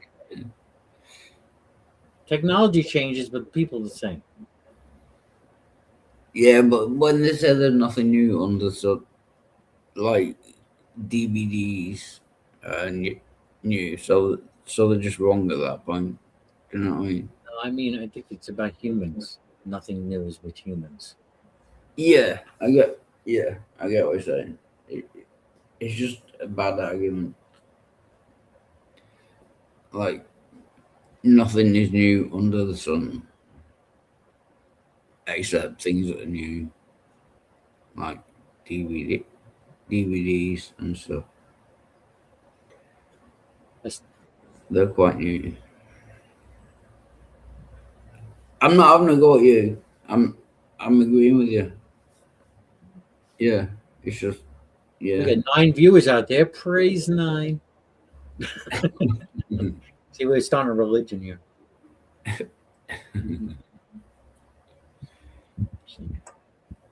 have a feeling someone is double hanging. Someone's double hanging. What does that mean? Like when you're being like couple hangs at the same time. Oh, who's doing that? Wild Heart. No, I thought you were doing it. No, I'm not doing it. Oh, me? I thought you'd be very curious. Yeah, I'm like, okay, you do whatever you want. Yeah, no, I'll leave. If Where's I that got religion? nowhere. Where are those Christians? Where are those Christians? Oh yeah, that's what I'm trying to Yeah. find. I'm not really in the mood to fight Christians. No, I'm not. Just I won't. like I'm chilling. I won't leave, but I do want to know which channel he's on. I don't know. Yeah. Well, the only Christian I know of that's live is Ace, and Oh, is Ace live? Yeah. Right, Will I'm only go there if there's he won't go there really to argue with Ace. He'll go there when won't he kick you out anyway? Yeah. Yes. Very quickly. I'm still wondering why he's. I mean, as a universalist, what's the point? No. It's as bad as Calvinism, in my opinion. Really? I'm just Not saying. the other extreme. Yeah. It's the other extreme. Exactly. It's the other extreme. But it's silly. Like, isn't it? That's a hard argument to make as a universalist versus what are you? The universalists arguing that everybody's special. The Calvinists arguing that only a select few are special. Only the elect are special. Yeah, but they're both saying they're both predeterminist, in my opinion, because they both say it's all set in stone anyway. Just one says that it's set in stone that you're all saved, and the other says it's set in stone that some are saved. But I'm saying Bojo is not a universalist, but he is. No, not Bojo. What are you, Bojo? Universalist. Pantheist. Universal believes everyone's going to. I don't say. Universal just refers to a Christian thing. Yeah, I don't preach a heaven. It's the idea there's no hell. Everyone is saved. Universally, Jesus died for everyone. The sinners. Yeah, so everyone's going to heaven. You knew that, yeah. I know that. He's a pantheist. Very different. Yeah, I know there's a distinction I'm just saying. In my worldview, you may be recycled. But I'm saying will be. it's dangerous going to have a argument with because he's universalist and he believes that everyone will go to God in the end. What's he saying? You're basically making the same argument. Sammy, can you translate? He said it's dangerous to argue with Ace because he's basically saying that everyone is saved. So you're just saying the same argument. And it was Yeah, the only one worthwhile arguing with Ace would be a Calvinist. Exactly. Yeah. So, I mean, that's the point. That's the thing. I don't understand I don't know why would you be preaching? If everyone's getting saved anyway, then there's no reason to preach that you need to be saved. To talk about it, yeah. And he'll say, "Oh, but it's a cool story, isn't it?" Oh, yeah. So if you agree with me, it's just a cool story, and then It's the same thing with the Calvinist. You're What's the use of putting Calvinist? value on the cool story, but I'm not. That's it. Yeah. But it's the same thing with the Calvinist. Like you say, it's on the other end because what's the use of the Calvinist preaching too? If only it's already Are elect saved? Exactly. You're designed for praying, destruction. you're What's the evangelizing. point? It's going to be done. Yeah. Yeah. Yeah. See, for both of them, praying is useless. So yeah, there you go. They have something in common. Praying is useless. Yeah, I've caught him on that several times. Like he says that. Sammy, what were you saying? I'm sorry. You're shot, Waldheart. Yeah, carry on. I'll You're shut shot. I'm sorry.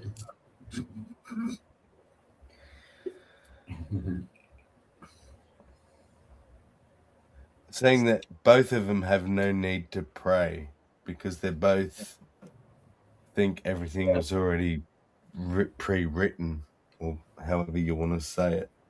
There you go. There's a video right there. There's a video for you to be made.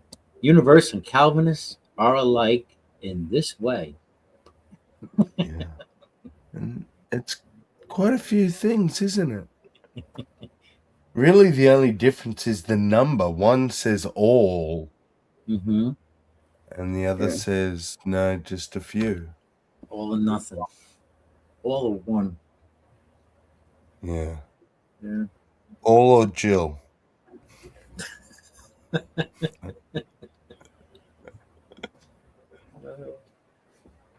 I swear he thinks he's the only one going to heaven. Yeah, I can see why I can see why Calvinists to be upset by the Universalists, because then you're not so special anymore. Yeah. Oh, that whole elect thing's like pointless. Like you're not telling me those dirty liberals are going to heaven with me. Exactly. Right. Exactly. The arrogance.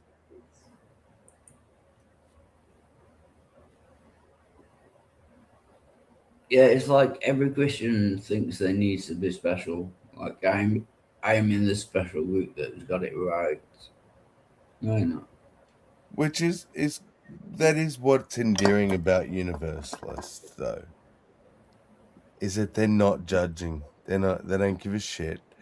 They're not really preaching either. Like Ace likes to talk about the Bible because he does think it's cool, like nerdy type.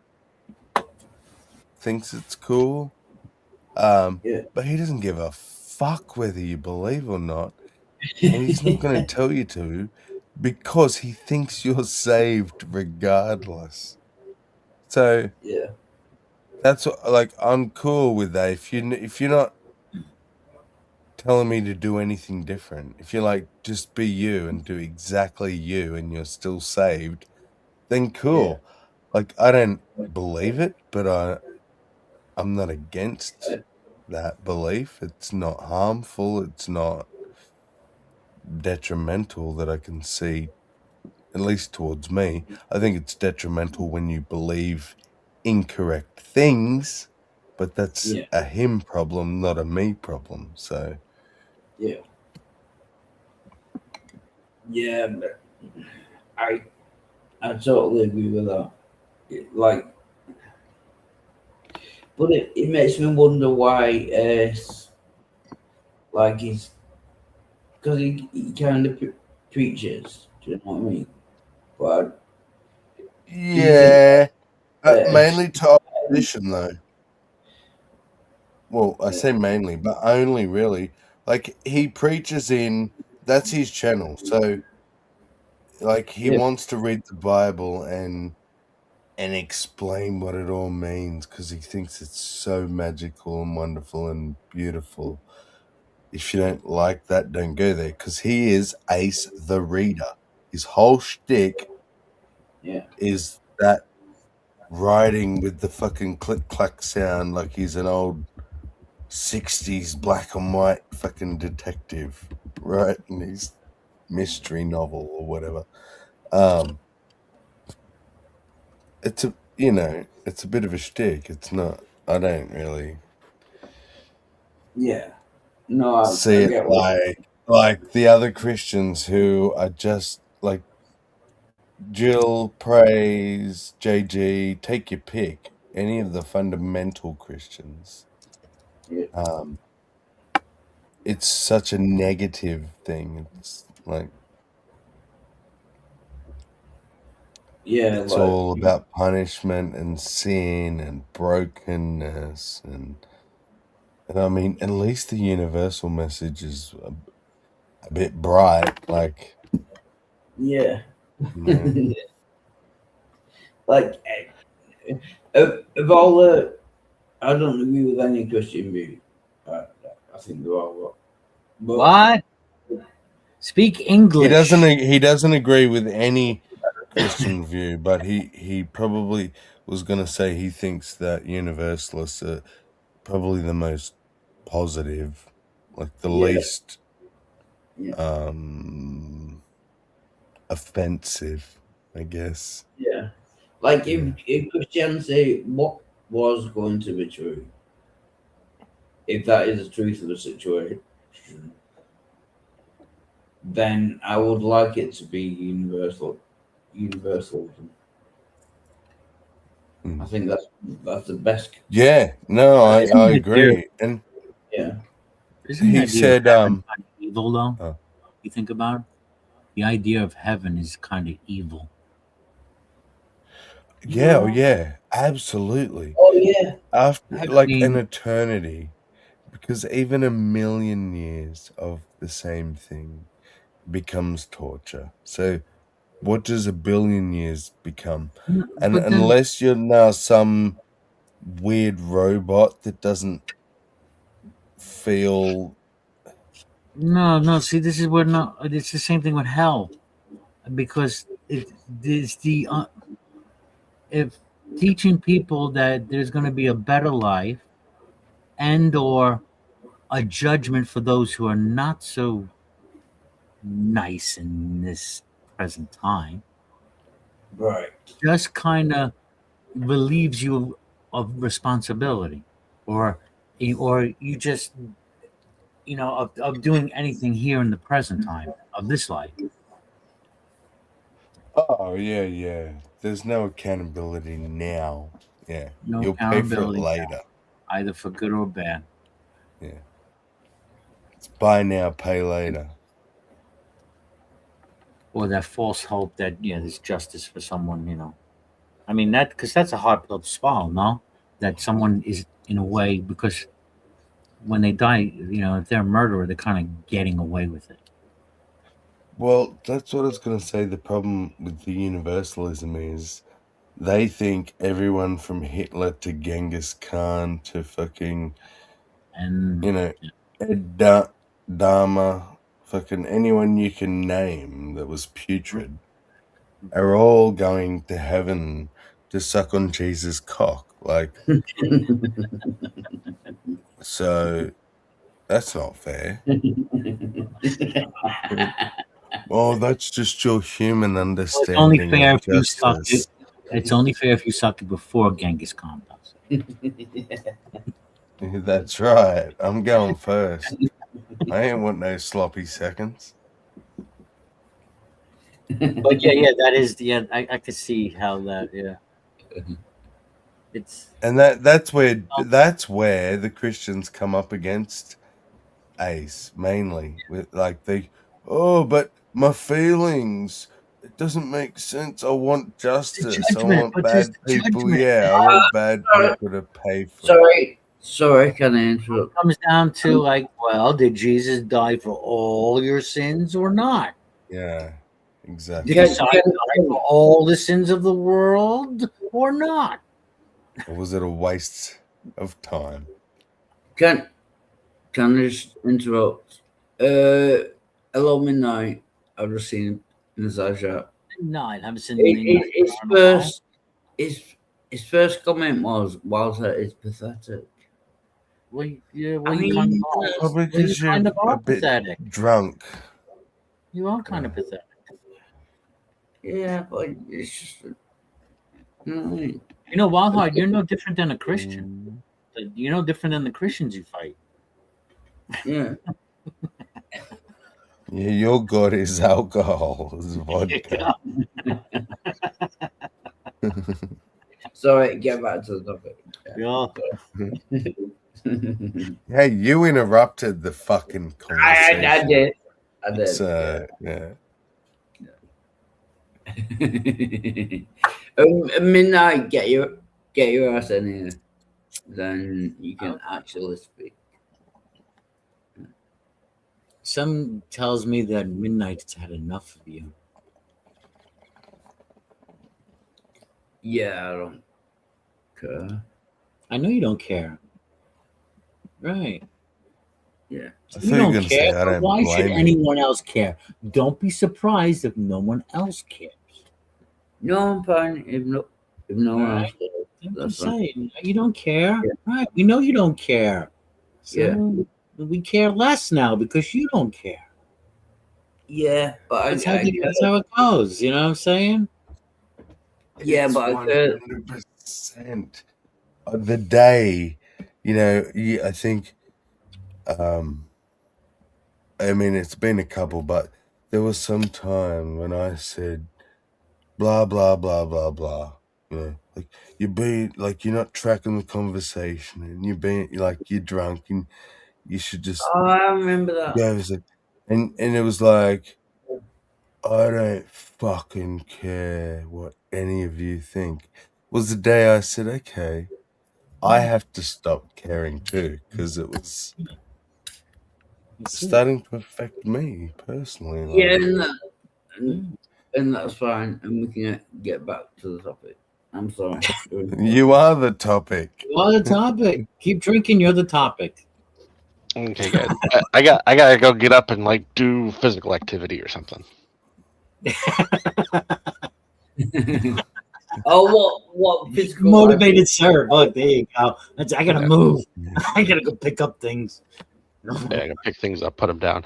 I pick up. I'll Sir, before you go, I'll send you my latest songs. I've done the vocals for one, so fully doing the vocals for these, but I'll send you what I've been working on so you can. Oh, cool! Yeah, would be just on the Google chats. Yeah, just in a DM. Yeah, well, before you go, Cerberus, I do want to know what is actually going to be doing. Wait, you need to know what? I need to know what exercise you're going to be doing. Yeah. Oh, it's not going to be a specific. I exercise at night. I'm just going to get up and do stuff instead of sitting down. What do you do for a living? I lift things up and put them down. Yeah. I lift things up and put them down. Here's the Okay, I'll see you guys later. Lift things up and put them down. Over here, I lift things up and put them down. And this is our stretching area. I lift things up. I lift things up and put them down. That's so sad.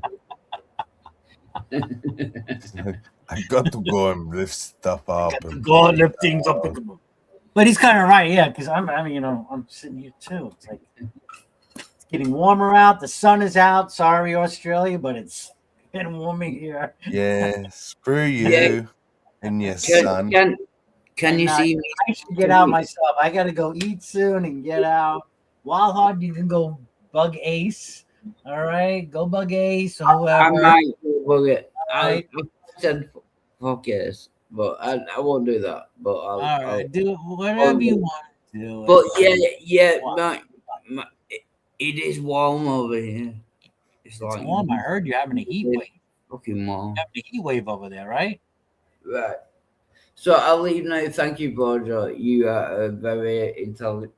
Yeah. Kiss up. Go ahead. Yeah. Kiss up. Kiss my ass. Come on. Yeah, go ahead. I love you. Blah blah blah blah blah. Yeah. Goodbye. I kicked him out.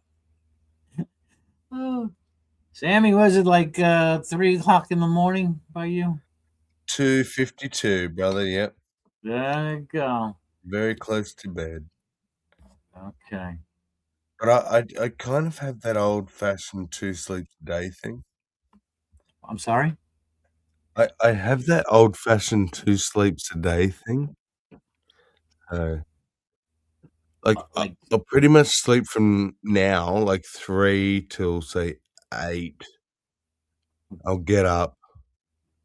I'll be very productive, like, from 8 till, say, 3 PM, and then I'll have another snooze till 6 or 7, and then I get up at 8 or 9, and that's why I'm awake. You sound like an old man. Till 3. Well, yeah, a little bit, yeah. I mean, it helps with the sometimes a nap is good. International audience and whatnot. We should maybe we Like should just you, rest you're when we always need to rest, right? Exactly. That's what I do. You If I need get to tired, I rest. just go to fucking sleep. Yeah.